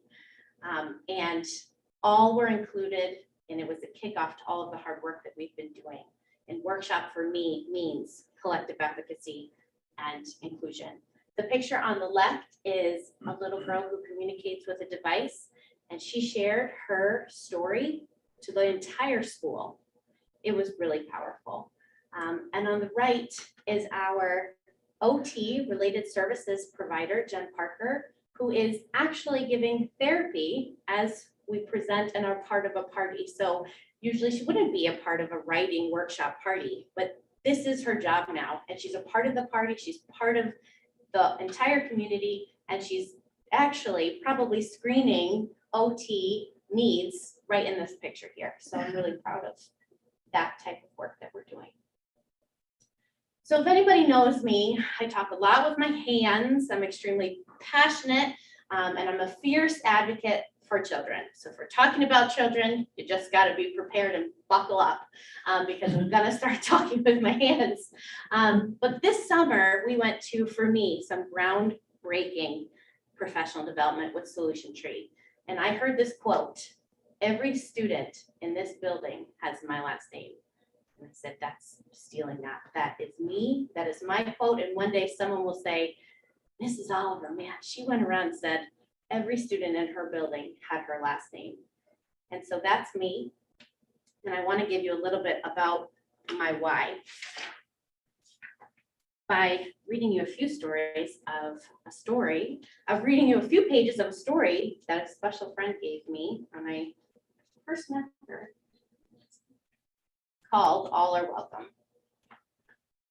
Pencils sharpened in their case, bells are ringing, let's make haste. School's beginning, dreams to chase, all are welcome here. In our classroom, safe and sound, fears are lost and hope is found. Raise your hand, we'll go around, all are welcome here. We're part of a community. Our strength is our diversity. A shelter from adversity. All are welcome here. I get the chills every time I read that story. It is my why. It is my goal. It is my vision. It is my mission as a building leader. And as our mission, you often hear the word all. In the book, you hear the word all, but I hope you also heard words like dreams and hopes and shelter, and most importantly, safe. Because that to me is what Gibson represents.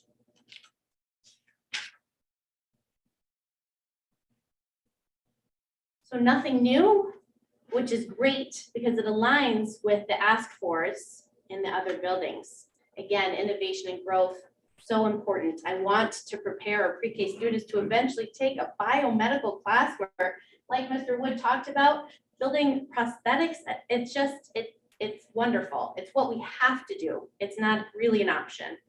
And instructional excellence for me, very similarly to what Ms. Sosterhout talked about with elementary teacher, making sure that we have enough classrooms and smaller class sizes so that that tier 1 instruction is so powerful that it moves the needle for all students, whatever their learning is, whether that it's an extension or it's a tiered intervention, every student is met where they're at. That is what we want to provide. For our special education classes, we already have a 611 class. We have an 811 class. We need another 611 class. And the projection is that all classes both 611 classes will be filled with students by next year. That's how much the need is there. And we would need obviously a teaching assistant to support that special education classroom. And just like the story, all are welcome. We need to have conversations with parents that sound really good and say all are welcome. Another special education teacher for an inclusive second grade class. So when Kathy Goulden was talking about students transitioning, to least restrictive environment. We need to have another classroom so that students who are getting instruction in 811 and 611 have another classroom with their peers to transition to. So really exciting work to make that bar graph that you saw go higher and higher, and they are learning with their peers. So I wanted to talk about why the classrooms and the teachers and the staffing needs I just talked about are so essential. Because with those classrooms, we're able to change the trajectory of students' lives. And now I will tell you about this little boy that we did just that with. So this little boy, that parent conversation sounded a lot like nerves. They were in a different setting and told we didn't have the supports for your child. Where they were, they took him back in the home and kept him there until he was 6 years old and was told he must go to school, right? And he came and it was really, really difficult. We had to put him on an emergency one-to-one tutoring to develop a plan and make sure we have the supports for him. This little boy changed the way that we will do things for the rest of time at Gibson, because now we have the supports that he now receives. And within a year, he is in a general education classroom presenting his writing workshop, publishing party, not in a co-teaching room, not in a 611. He is in a general education classroom because he was provided ABA therapy. Now I won't have to put students on one-to-one tutoring. Now we will have conversations with parents saying, we have what you need and all are welcome here. And with that, I will transition to more of the technical aspects, how we can say all are welcome here. It works. It works. So Kathy Goldman again. I wanted to talk to you a little bit about, you keep hearing about the new classes that we keep talking about, the 611, the 811 and things like that. I want to spend a few moments clarifying what that actually means. We've developed a relationship with Dr. Andy Lopez through the ADHD Autism Psychological Services and Advocacy Agency. We call it Dr. Lopez's agency because it's easier to remember, but it's AAPSAA, I think, something like that, right? And I wanted to tell you a little bit about what that means. Some of the things that we are doing with the help of that agency, they are able to do psychiatric evaluations, which we are not able to do. We do a school-based school psychologist psychological eval, and let's be honest, some of our students need more than that. He also provides support for our new special classrooms. Again, we have the 611 and the 811 at Gibson. We have a 611 and an 811 at Perry Brown. They're growing. We're also growing it into the middle school, as Sean indicated, for the next school year. I will tell you that, and I didn't share this before, but it came to me yesterday. The student the student I showed in the first slide on the right-hand side, doesn't matter. When he was in his previous placement, he was restrained every day, at least once. He hasn't been restrained. Well, wait a minute. How many times has he been restrained this year? 0. He's learning. He's growing. He's developing. We changed the trajectory for him. You know, I got to a point after probably 2 or 3 years where I realized that the programs that I felt like we needed to have in this region were not happening. And so we came together as a district and said, we're going to make it happen ourselves. And we're doing that. We have what I would consider moving toward a state-of-the-art program here. We're doing things that no other district is doing. We've had 6 school districts come and look at it. I had a mother on the phone the other day tell me that she moved here because we're doing some of the things that we're doing. It's pretty exciting. Y'all think I was going to kind of relax and just kind of go in on my way with retirement. I would die for that. So he provides support for those classrooms. He also, his agency, not him himself, but provides applied behavior analysis therapy for individual students. I want to take a brief moment to tell you what that means. We call it ABA therapy. It's the gold standard for students with autism and other developmental disabilities. What is it?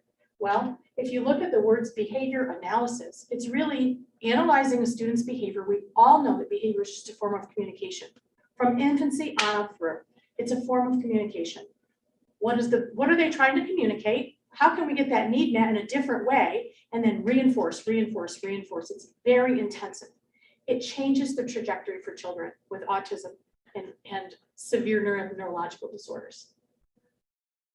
We're also doing a lot of collaborating with and training of school staff with the help of Dr. Lopez. We actually have an all-day training scheduled for, I believe, next Friday for our special class teachers. And it's really learning how to deal with severe behaviors. We have a behavior specialist service. They come in, and all of this is, by the way, billable through the COSIC. So we've developed kind of this system where it's, we're getting 80 cents back on the dollar or something like that. And again, we're changing that trajectory for students with severe behavioral needs. Oh, next slide. Yeah. So you may wonder why there's a little green grasshopper here in such an important topic. I'm happy to give you this teaser. We are in the planning stages of an early intervention day program for 3 to 5 year olds with ADHD and autism here in Norwich at Norwich City School District. Dr. Lopez is working with us to kind of plan and develop this program. We are trying to fill a gap. As you know, in this region, there are many 3 to 5 year olds who have, similar to the one Jen was talking about, parents didn't want to send that child to school. They love their child just like we love our child, and they didn't want their child to be different, so they avoided it as long as they could. We want to get them in early when we can intervene early. So this program is going to be for approximately 8 students to start out with. And it has profound improvement in outcomes in critical areas, including academics, intellect, social, emotional, self-regulation skills, and things like that. Oh, and by the way, in a study done by Dr. Lopez in collaboration with me, we came up with kind of a trajectory of what it would cost to educate a student with pretty significant behaviors due to autism over the course of staying in school till they're 21 or receiving intensive ABA therapy. And for 5 students, the savings over their school time is $5 million. That's the savings. That's not just the cost, it's the savings of $5 million. So not only are we getting a return on our investment in terms of cash, which I don't care as much about as I probably should. I care about the change in trajectory for these children. This is what I would want for my child. So pretty excited about Can I that. ask a question? Yes. How do you identify those 3 to 5 year olds if these are parents that are reluctant to even identify themselves? At this point right now, the program is already full and we haven't even fully developed it yet because through the process of preschool CSE meetings, right, we already have identified a certain number of students. We will grow the program as the need grows. So we already have identified the students that we believe will fit into this. Sure. And by the way, 3 out of 5 students that are currently in preschool attending Binghamton University, being bused an hour each way, little 3 and 4 year old kids are coming in to our new 611 program. So then you start thinking about the cost of sending a student out of district and comparing it to the cost of, you're hearing a lot of special ed here. But as you'll see when Brian shows the slide for special education, we're doing it in such innovative ways that it's really not costing the district a substantially increase in money. Sure. And front loading always works better with kids or with humans, I should say. We're pretty excited about it. Yeah. Other questions? I have a really, really short video I want to show you. I want to introduce you to Chloe.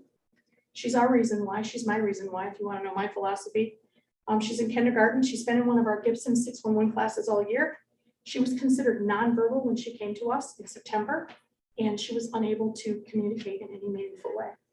And I hope it works. There's lots of hope in here right now. Hope's not a strategy. Mouse. Likes.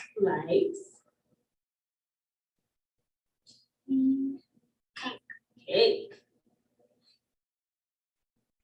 She.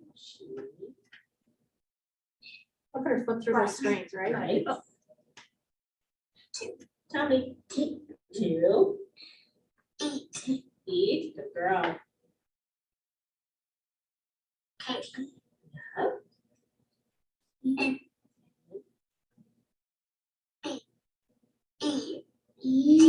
likes cake. She likes to eat cake in bed. Yes, Mouse likes cake. She likes to eat cake in bed.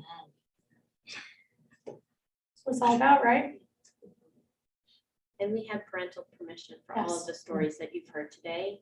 And none of us were worried about getting that permission because they are so proud. And that speaks volumes. Any questions? Thank you. Thank you, everybody. I just want to offer our leadership team a round of applause.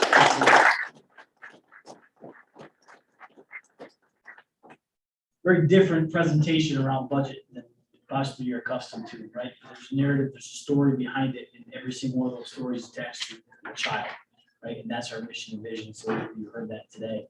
So Ryan's just gonna do a quick snapshot of budgetary implications of those asks, requests from your building leaders. See if we can't wrap this up. Okay, we'll get through this, I promise. So what you're gonna see on the next few slides are all of those building budgets plus special programs numerically.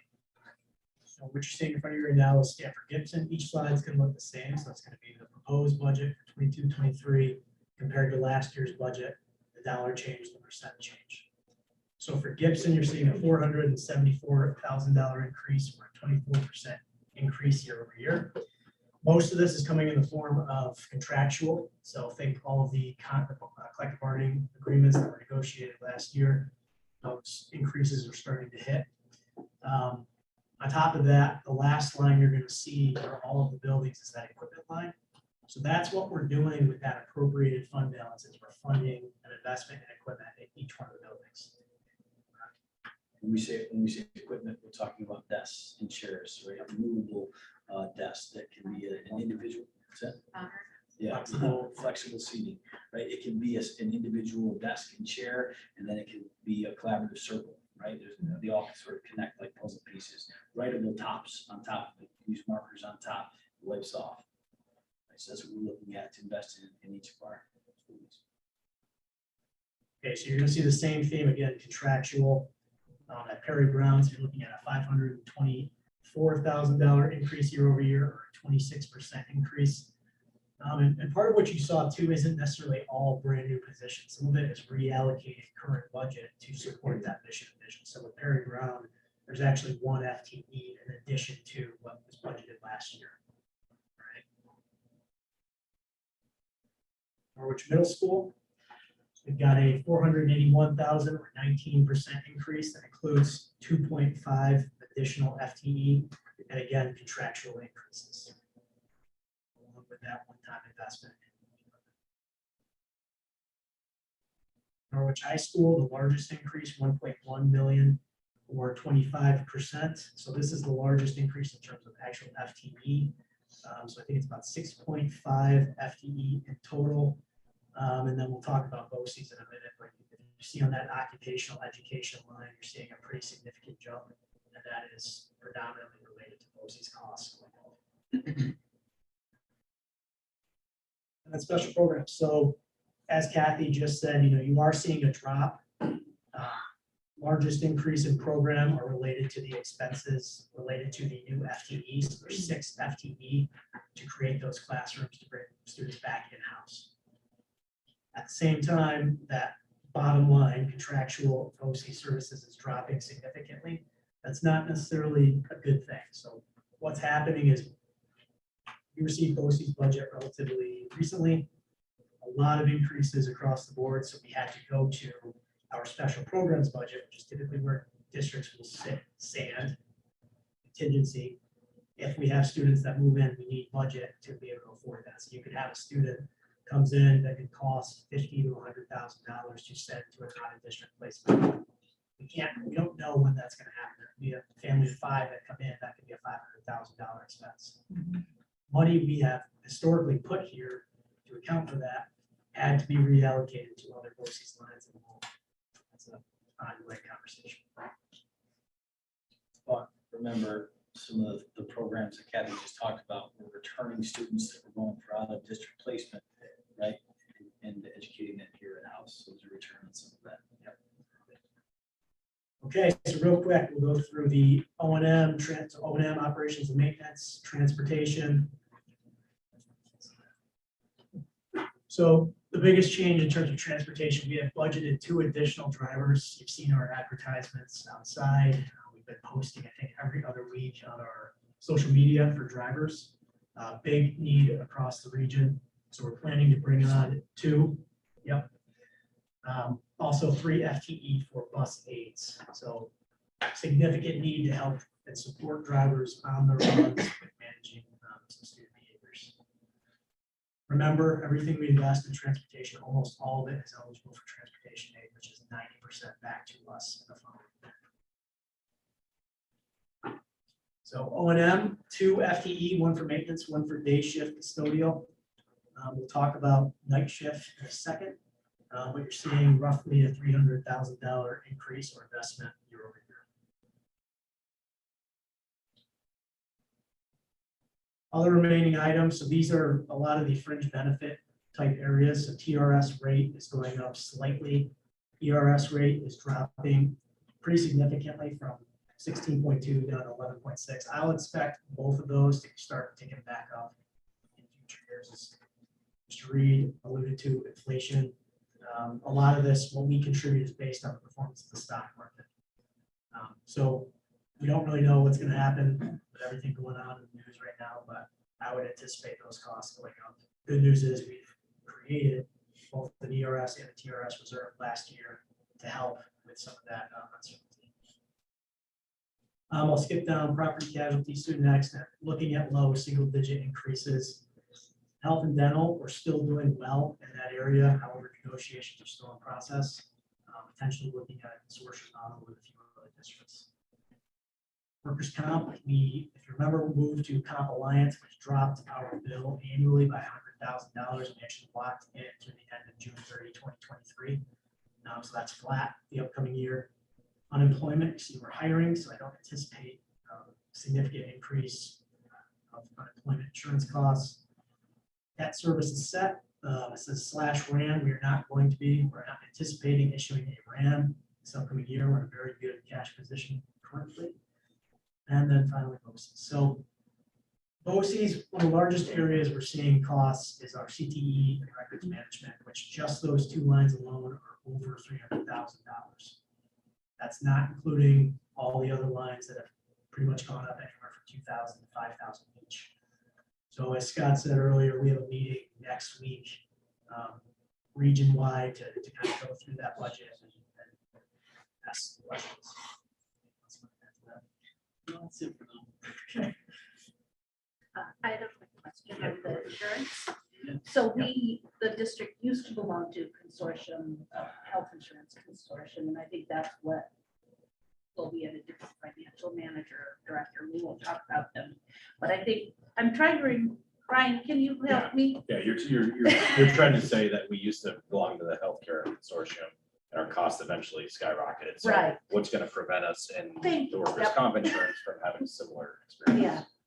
So again, not even close to signing anything, right? Today was literally a conversation with 5 other districts, some outside of DCMO, right? Everybody's fighting the cost of significant, some double-digit increases in healthcare, right? So there's a conversation driven really by our brokers, Brown & Brown, trying to bring people together to talk about this concept of a consortium. And the recipe is pretty easy to figure out, right? The more belly buttons you have, the lower premium you pay, right? So increasing the consortium essentially increases the amount of heads to about over 1,000.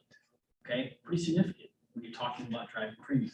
And so it would be for the exact same coverage, 0 disruption across the board, and we'd be able to get out of it on an annual basis. Okay, so there are all kinds of clauses to safeguard Norwich City School District.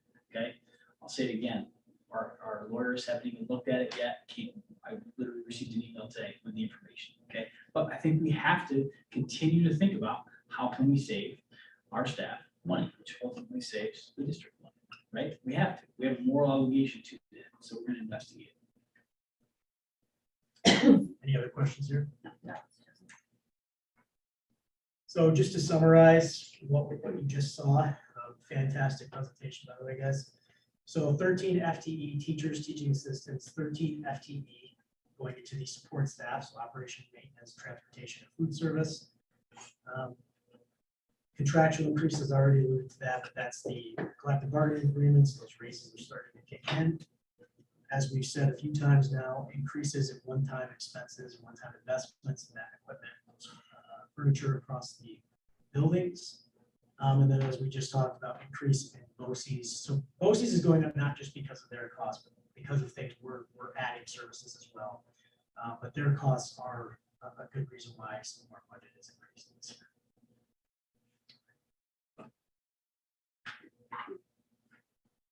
So I asked Brian to put this in here because I think we as a board of education have to be very mindful of this. And so it's hard to see, and I wish I had Harry Potter wand right now, and I can enlarge that a little bit, right? But I'm gonna try to work through it, even though it's pretty fuzzy from back here. There's pieces that are highlighted, okay? I want you to look at the 10-year average, right? So on the left-hand side, you'll see where it says NEO. The 10-year average, the amount of instructional staff, otherwise known as NEO, the bargaining unit, right, is 175. Our proposed budget has 175. Okay, really important number. We start to think about restoration of positions, which you guys probably hear on a regular basis, right, in our community. When will we restore all those positions that have been cut? We're back to the 10-year average right now. Number I want to draw your attention to is right underneath that. The 10-year average for our support staff is 172, and our proposed budget for next year is 134. Again, we are significantly down in that area still. I'm not going to make the claim to you, Board of Education, that we need to get back to 172. It's really rethinking how we do our business with specific to how we support students throughout the entire organization, right? But also that references custodial, right? Drivers, bus aides, food service, all of that is in there as well. Okay, so an area that we have to be very mindful of. And then when you go to the bottom, thank you. Yeah. So the 21-22 student staff ratio, right? So our student count last year, 1,643 students. The 10-year average, 1,719 students. The 22-23 student to staff ratio, the amount of students is 1,684. That's current count according to our beds day.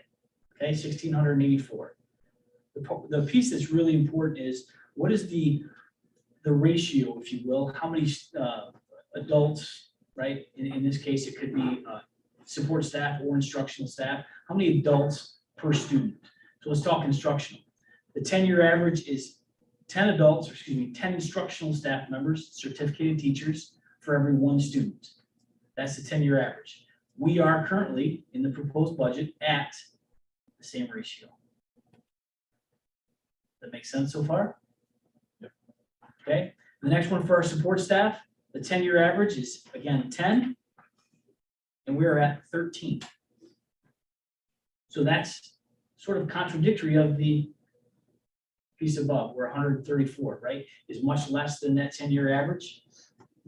Right, so I think those are some really important numbers to be very mindful of as we move forward.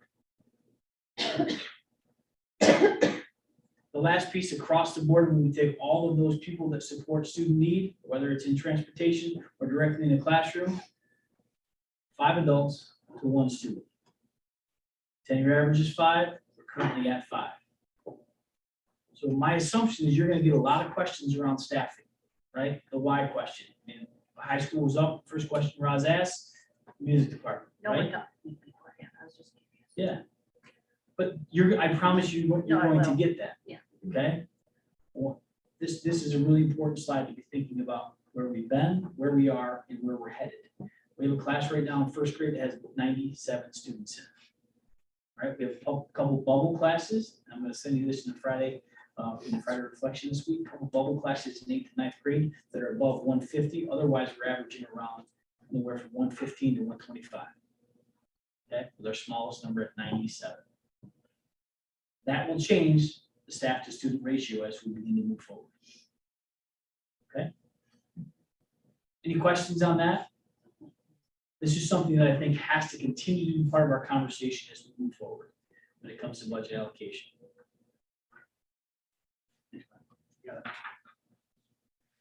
Okay, to tie it all together.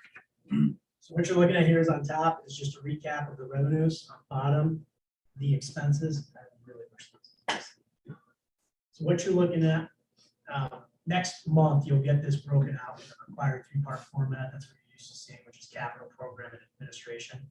We broke it out by what was presented to you today. So on the bottom, you're going to see the building budgets, including special programs, transportation, operation, maintenance, and then all other expenses.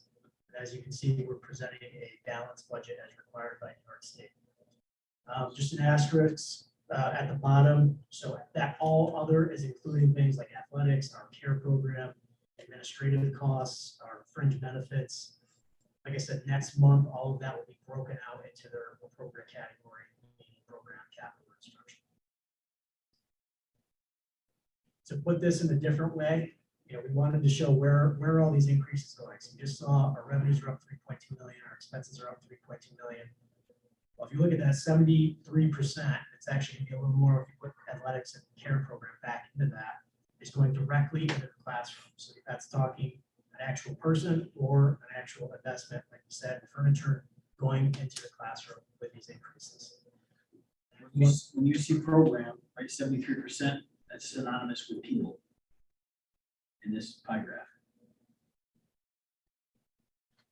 Right, that's an instructional program right there. That's what we're investing in. Transportation, 6%, operations and maintenance, 9%, and then, like I said, that all other expense category, 12%. All right, we're almost there, I promise. So long-range financial planning, we have to mention this because it ties right into the budget. So you've seen these illustrations before. One on the left is really representing the fiscal cliff that's coming, and then the one on the right is, again, me pulling my hair out with the various federal funds we're managing at the moment.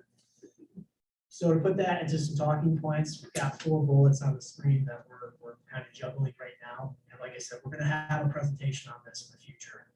Really, that first thing, federal funds and the financial cliff. So I put the 3 major categories of federal funds we receive along with the deadlines we have to spend. So CARES Act, that's actually already done. We spent that. CRSA or DRISA, October 2023, we have to spend that by. ARPA, we have to spend by October of 24. So what that means for long-range planning is there are currently certain positions and things that are being expensed through those funds that either need to end at those dates or we need to bring back into general fund budget.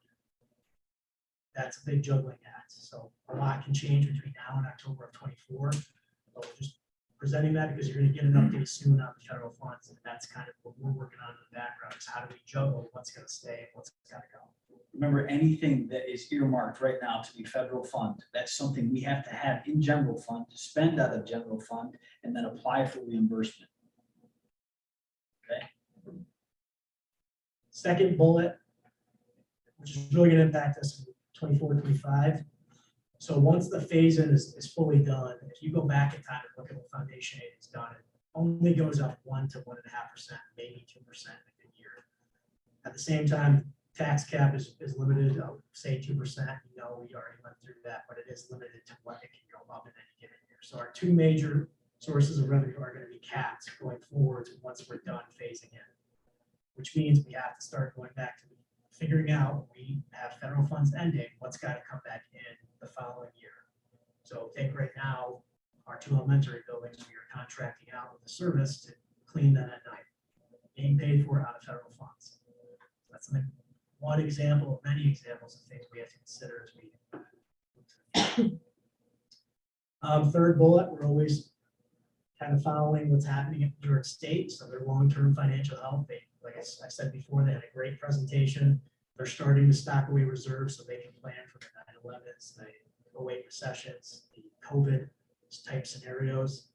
At the same time, we've got to look at that first sub-bullet, tax-based growth versus decline. So I think everybody's aware that every year we tend to have more people leaving the state than coming into the state, which means that tax base is shrinking year over year. So if you think back to that foundation, you look back, remember they were mandated to fund us at that light gray line. They were not able to. So we always have to keep back in our minds, what is the state of New York State's finances and can they make do on the promises they make? Like we've talked about inflation, that's kind of hitting us right now.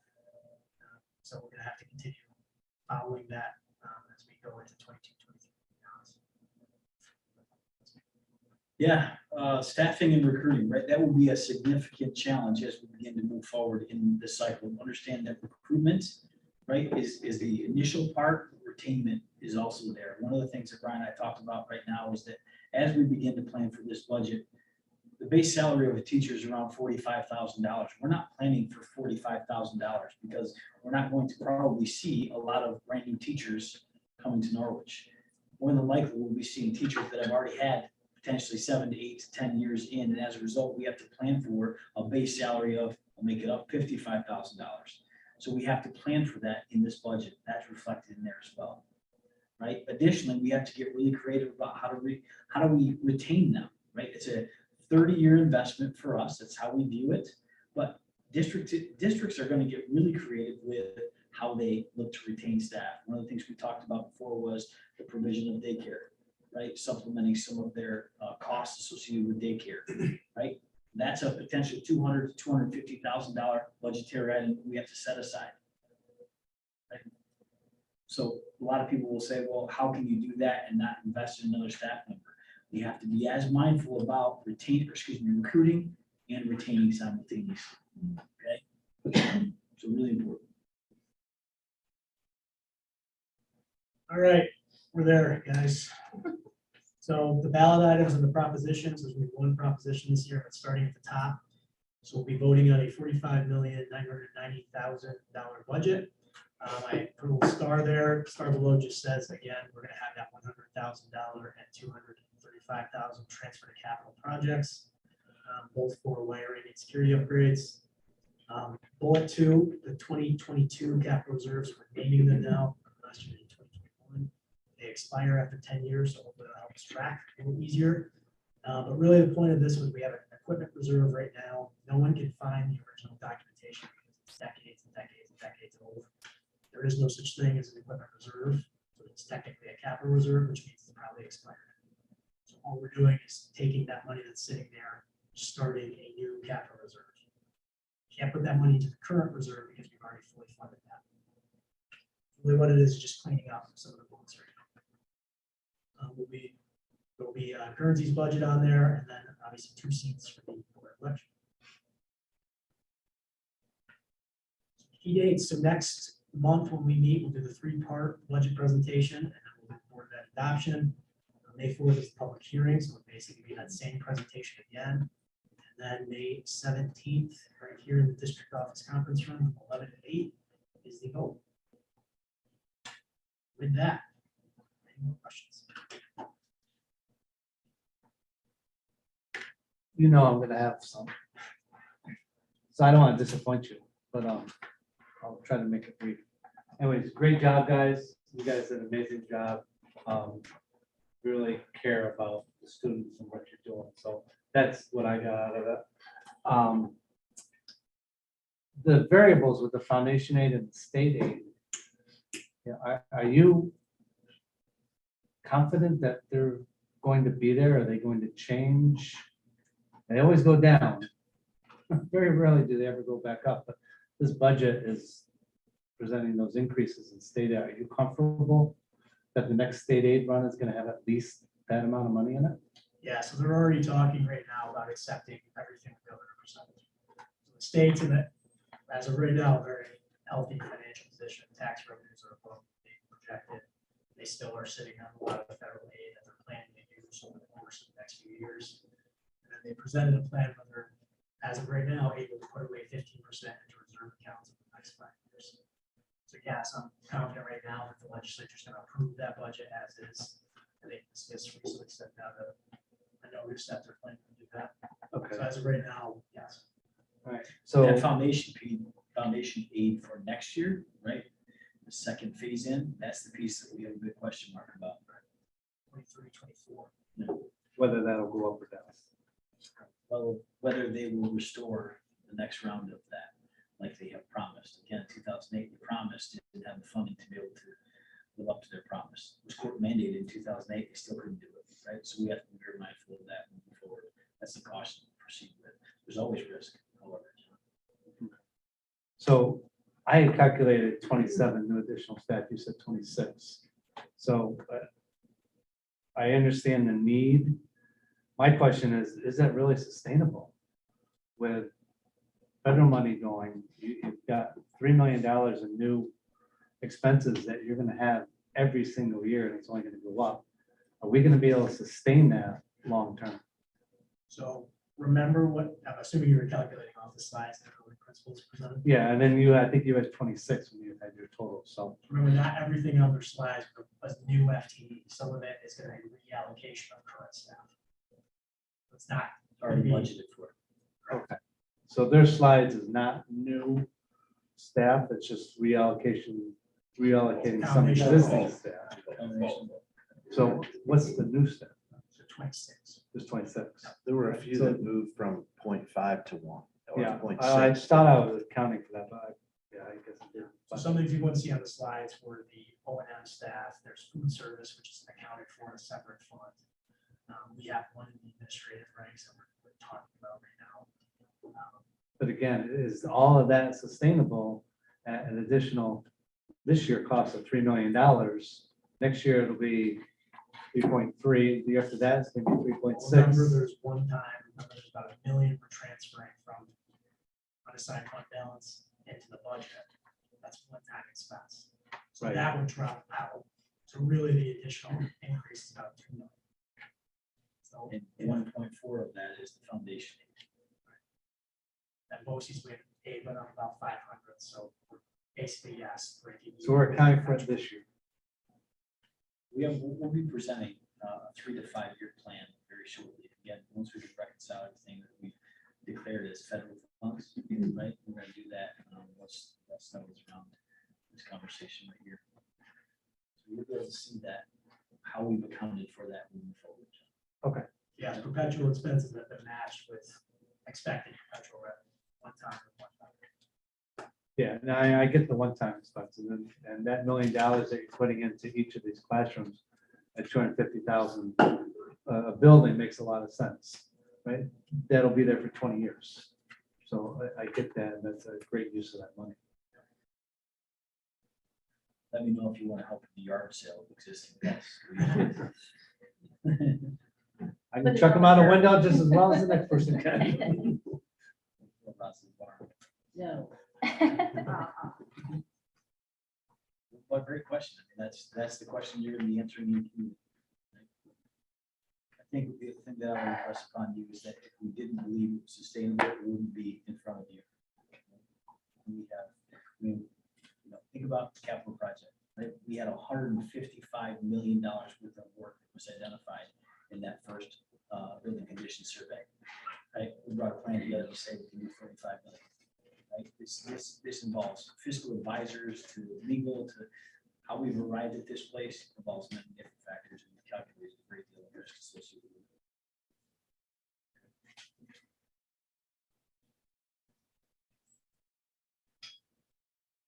it. Raise your rolls. Okay, so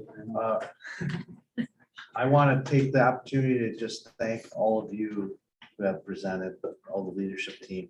Fantastic job.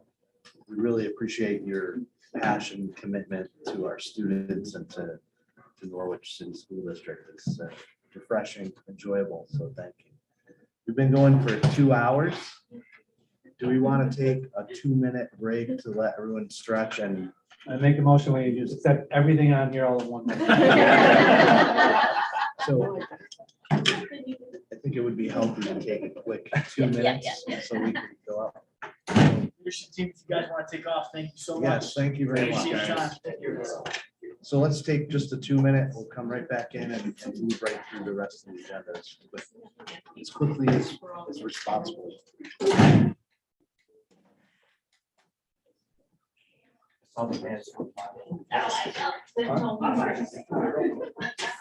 know that I was gonna ask the question. no matter what. Throwing them out here. Oh, he's got to. Yeah, I gotta sit on this.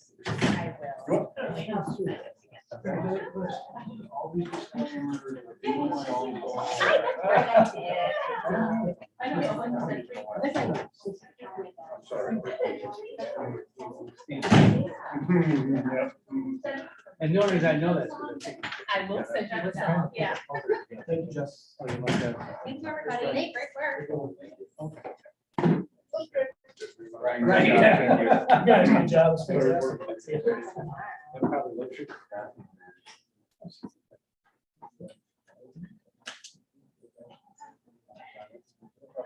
Yeah. I see what you're doing here.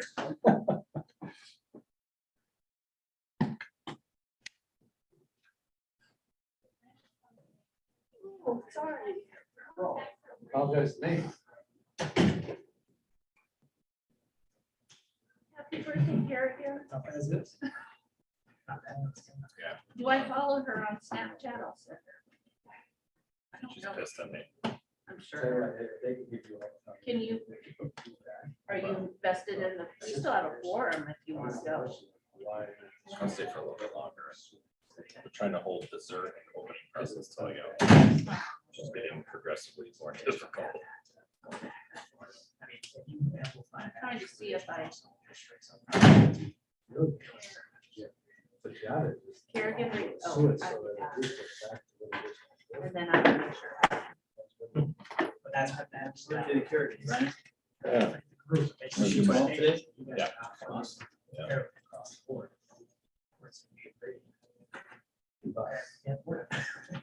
Yeah, it's almost like, it's not like a civil lawsuit.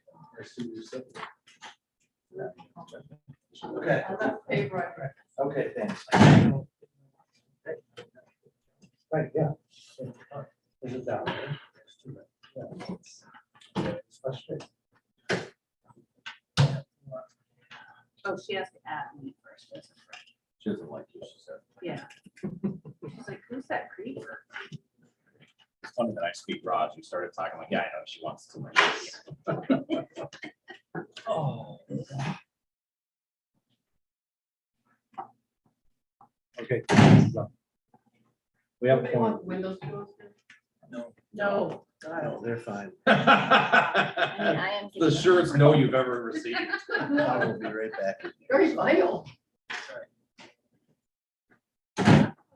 Friends, are you friends on Snapchat okay. or just like follow? I'm friends with all our kids. When they don't reply to my text, I'm like, oh yeah, they don't.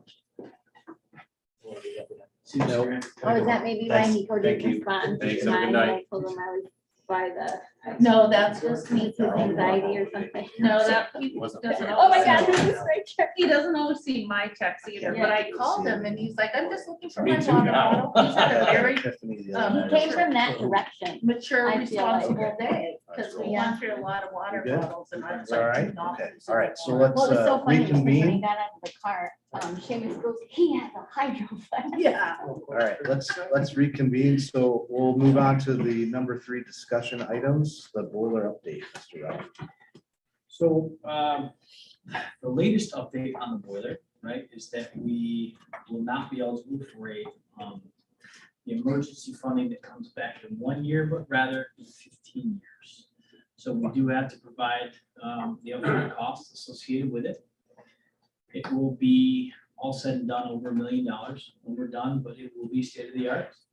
So we're at the place of determining what brand, what model, what size, that kind of stuff right now. Is that due because that's the lifespan of a furnace, so to speak? Why wouldn't they pay it back? Actually, what's funny about it is that they really look at lifespan, and because it is well over its current lifespan, it's not, it should have been addressed a long time ago and wasn't. It's one of the disqualifying factors. And that's what we're trying to do now. Thanks, Gerard. Correct. Yeah. So we're not going to do any repairs. We're gonna full on replace it. So we've repaired it, right? There's a cost associated with that. Right. We're limping along with it. It could die tomorrow, or it could die a year from now. However, we have a plan between now and the summer to do a full replacement. Great. Okay. How long are they supposed to last? Like the new state of the art? 15 to 17 years. Okay. Hence why the payback is. Yeah. Yeah. Appreciation cycle like this, so like. Great. Okay. We can't do an accelerated appreciation? You can't. unfortunately, we've run the gamut with state ed on this. A lot of people that have direct communication with them and came back in pretty clear language. So 2 hours today, Brian. We'll call again, a little over 2 hours, and architects and engineers and contractors, and everybody's got a different philosophy on how and what and all that kind of stuff. And so Brian and I are, I think, at the end of the month, we'll be certificated as HVAC specialists. So, yeah. So just wanted to provide an update. We are moving. All right, anything else on that? Nope. All right, financial subcommittee, That was finance me. subcommittee. It was me that was there along with Brian. I don't know that we need to say much because we just had a finance subcommittee meeting in space. And Clyde. Clyde, oh. Clyde was on. God, in my head, I thought it was John. That's a lot been going on. Clyde and Brian, is there anything that we did cover tonight that you thought is appropriate to address? No. We might have covered it a few times over tonight. Yep. Thank you. Any other discussion items that are on the list? I don't think we do. All right, great. So we'll move on to number 4, consent items. I will entertain a motion to approve So moved. all of the consent items. Second. Moved by John Williams, second by Brian Reed. Any discussion? All in favor? Aye. Any opposed? So carried. All right, action items. The first 4 are for second reading. It's A 703.3, property inventory and records, A 303.4, copies of a student's individualized education program, A 402.7, Dignity for All Students Act, and A 109, Mission, Vision, Core Values. Entertain a motion to approve the board policy for second reading. So moved. Moved by Second. Brian Reed, second by Clyde.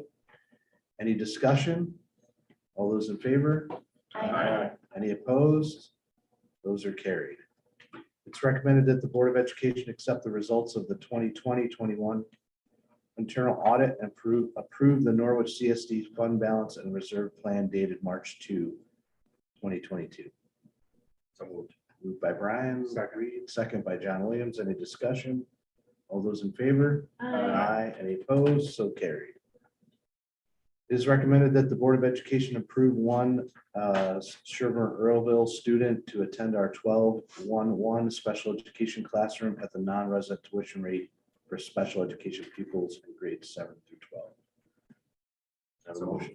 Moved by Brian, second by Clyde. Any discussion? All those in favor?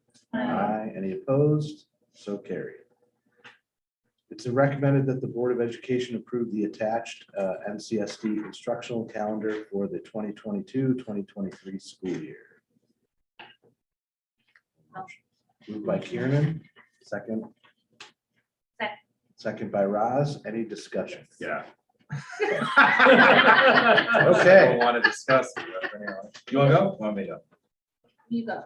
You Okay. might have. This is the thing I get the most questions about out of everything on this agenda is why don't we have a February break? Yes. So everybody I know we follow the BOCES calendar, I understand that, but there's other schools. in our Why do we component need district. March 20th, except it's the day after my birthday off?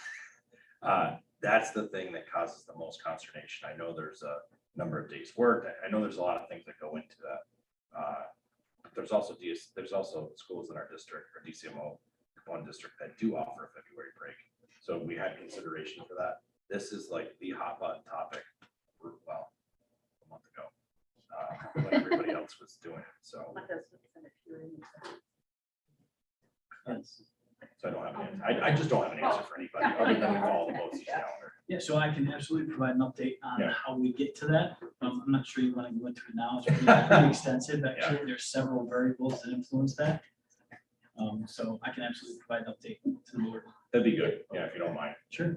I don't know, Rod, if other people get that too, but everybody's, no, some don't, I some do. listen. Yeah, I'm it's getting it. absolutely a topic of discussion. Yeah, if you could provide that, that'd be helpful. Cool. What was the answer? Sorry. It's a He's gonna provide detailed us an update. Okay, update. He's gonna. that was the same one as mine. Okay, any other So they're just so I'm clear, the real expressed concern is why no February break? Well, generally the thing I get back, I don't even know whether this is possible, but I'll just say what I hear from people is we'd much rather start a few days earlier and be able to have a February break. And why don't, I understand people say, oh, it's teachers. I said, well, why don't you poll the teachers? Why don't you do this? Why don't we just start it? I know it's contractual. Yeah. But there's a lot of conversation because they see the comparator is Sherburne right now, who had one and started earlier. They're like, by September, everyone wants to go to school anyway. So just start earlier and give us a February break. If you can convince the bargaining units to start before Labor Day. Good luck. I will I celebrate that with you. Yeah, I agree. Okay, no problem. All right, any other discussion? So we have a motion and a second. All those in favor? Wait, are we approving it right now or Well, tabling are it? we tabling it? No one asked me to table it, so. Right. Don't fall back What's on the, me. before we do that, what's the implications of tabling this calendar? Are we not, does it take us Like, is out there of the? Is there an impact to put it off till the next month? No. So I Is guess what there I a would like to chance that hear, we could get the kids and staff to get it? I would love to hear a response. Doesn't have to be physical or doesn't have to be physically here. I'd love to hear a response from Mr. Cunningham as to his response to the staff on this particular topic, because I also hear from staff members who say the same thing. Now, I get that you're going to hear from the people who want it, not from the people who don't. But I think it would be helpful because it's a lightning rod topic for lots of reasons, as you all probably know. And I would imagine our absenteeism rate that week has got to be just terrible. It's got to be higher than it is normal, where people are taking their kids out of school and going that rate regardless. So if that's the case and the numbers bear that out, then it would make sense that we find ways, and teachers, I'm sure there's a lot of teachers that are out. So anyway, I wouldn't mind tabling it and hearing back. I'm not opposed to the calendar, but I think we owe it to folks who ask those questions to not just blindly approve without. How do other districts do it? Do they just start earlier? One of the factors. Yeah, I know that's the biggest factor, and I've heard Mr. Cunningham say that before, but I think it would be helpful for us to be able to provide that back. So when asked, we have an answer other than just kind of blindly approving the calendar. Did you move it? Who moved it? I Do did. you have a mood? Well, Oh, wait. You mean No. to table it? I'll move to table the topic. All right, so. But we had a vote, Kieran, though. Kieran- Kieran and Ross both said they voted, made a motion. No, I didn't. Oh, I did, So I you- motioned. Wait I a know. second. I made a motion. So made a Kieran, motion. There's a Karen, do you wish motion. to amend your motion? yes. She'd have to Yes, come back. yes. Okay, so your You're amended pressure. motion, your. I'll amended- amend my motion To to table table it until the until next April meeting. until the April meeting. And Roz, you're seconding that? Second. Any discussion on tabling to the No. April meeting? No. After all that. Thank Okay, you. all those in favor of tabling the motion? Aye. Okay, all Thank right. you. Sorry, I didn't mean to make that confusing, so. Gotta do it the right way. Okay, next one, is recommended that the Board of Education approve the attached NCSD capital outlay seeker type 2 resolution for fiscal year 2022-2023. So Moved by Brian Reed, Second. second by John Williams. Any discussion? All those in favor? Aye. Any opposed? So carried. It's recommended that the Board of Education approve the donation of $400 and $500 respectively for the attached Peacemaker Awards. So moved by Brian, Second. second by Kieran. She beat you to it, Clyde. Any discussion? Is this a new one or new scholarship? Or do we do this every year? I would say it's new. for- I think it is new. Yeah. it is no. All right. Any further discussion or questions? All those in favor? Aye. Any opposed? So carried. It's recommended that the Board of Education approve the donation of $500 for the attached Christopher Wright Memorial Scholarship. Moved by Brian, second by Clyde. Any discussion or questions? All those in favor? Aye. Any opposed? So carried. It is recommended that the Board of Education approve the attached capital reserve fund resolution. So moved. Moved by Roz. Second by John. Any discussion? All those in favor? Aye. Any opposed? So carried. It is recommended the Board of Education approve the attached seeker type 2 resolution boiler repair final. Moved by Brian, Second. second by Roz. Any discussion? All those in favor? Aye. Any opposed? So carried. It's recommended that the Board of Education approve the attached ordinary contingent expense resolution. So moved. Moved by Brian, Second. second by Roz. Any discussion? All those in favor? Any opposed? So carried. Be it resolved that the Board of Education approve, okay, sorry, I skipped one. It's recommended that the Board of Education approve the attached repair reserve fund resolution. So moved. Moved by Brian, Second. second by Roz. Any discussion or questions? All those in favor? Oh, Aye. okay, sorry, I thought there was a question. Any opposed? So carried. As recommended, be it resolved that the Board of Education approve the attached 2022-2023 annual budget notice as presented. So Moved by John, Second. second by Brian. Any discussion or questions? All those in favor? Any opposed? So carried. It is recommended that the Board of Education appoint at least 6 inspectors of election for District 1 and set the rate of pay at $12.50 per hour. Pay may not exceed the basic compensations paid to inspectors of election at the preceding general election. Moved by Brian, Second. second by Roz. Any questions or The discussion? one online says 1320. Just to be clear, it's at the minimum wage, which is the. Thank you. Any other questions, clarifications? All those in favor? Any opposed? So carried. Okay. I'll entertain a motion to accept the personal recommendations provided. Motion. So moved by Kieran, second by Brian. Any questions or discussion? there's an appointment, Christopher Bixby at $1 an hour. That's under differential. Is that a typo or is that, he's making 12, now he's making 15? So Yeah, so we negotiated with the support staff that you can work outside of your civil service area.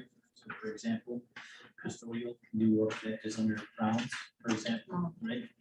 So if they do that, they sign on for the $1 an hour. Okay. differential. Good. As a short, just that. saying maybe we got him for $1 an hour. That would be a great deal. Okay. So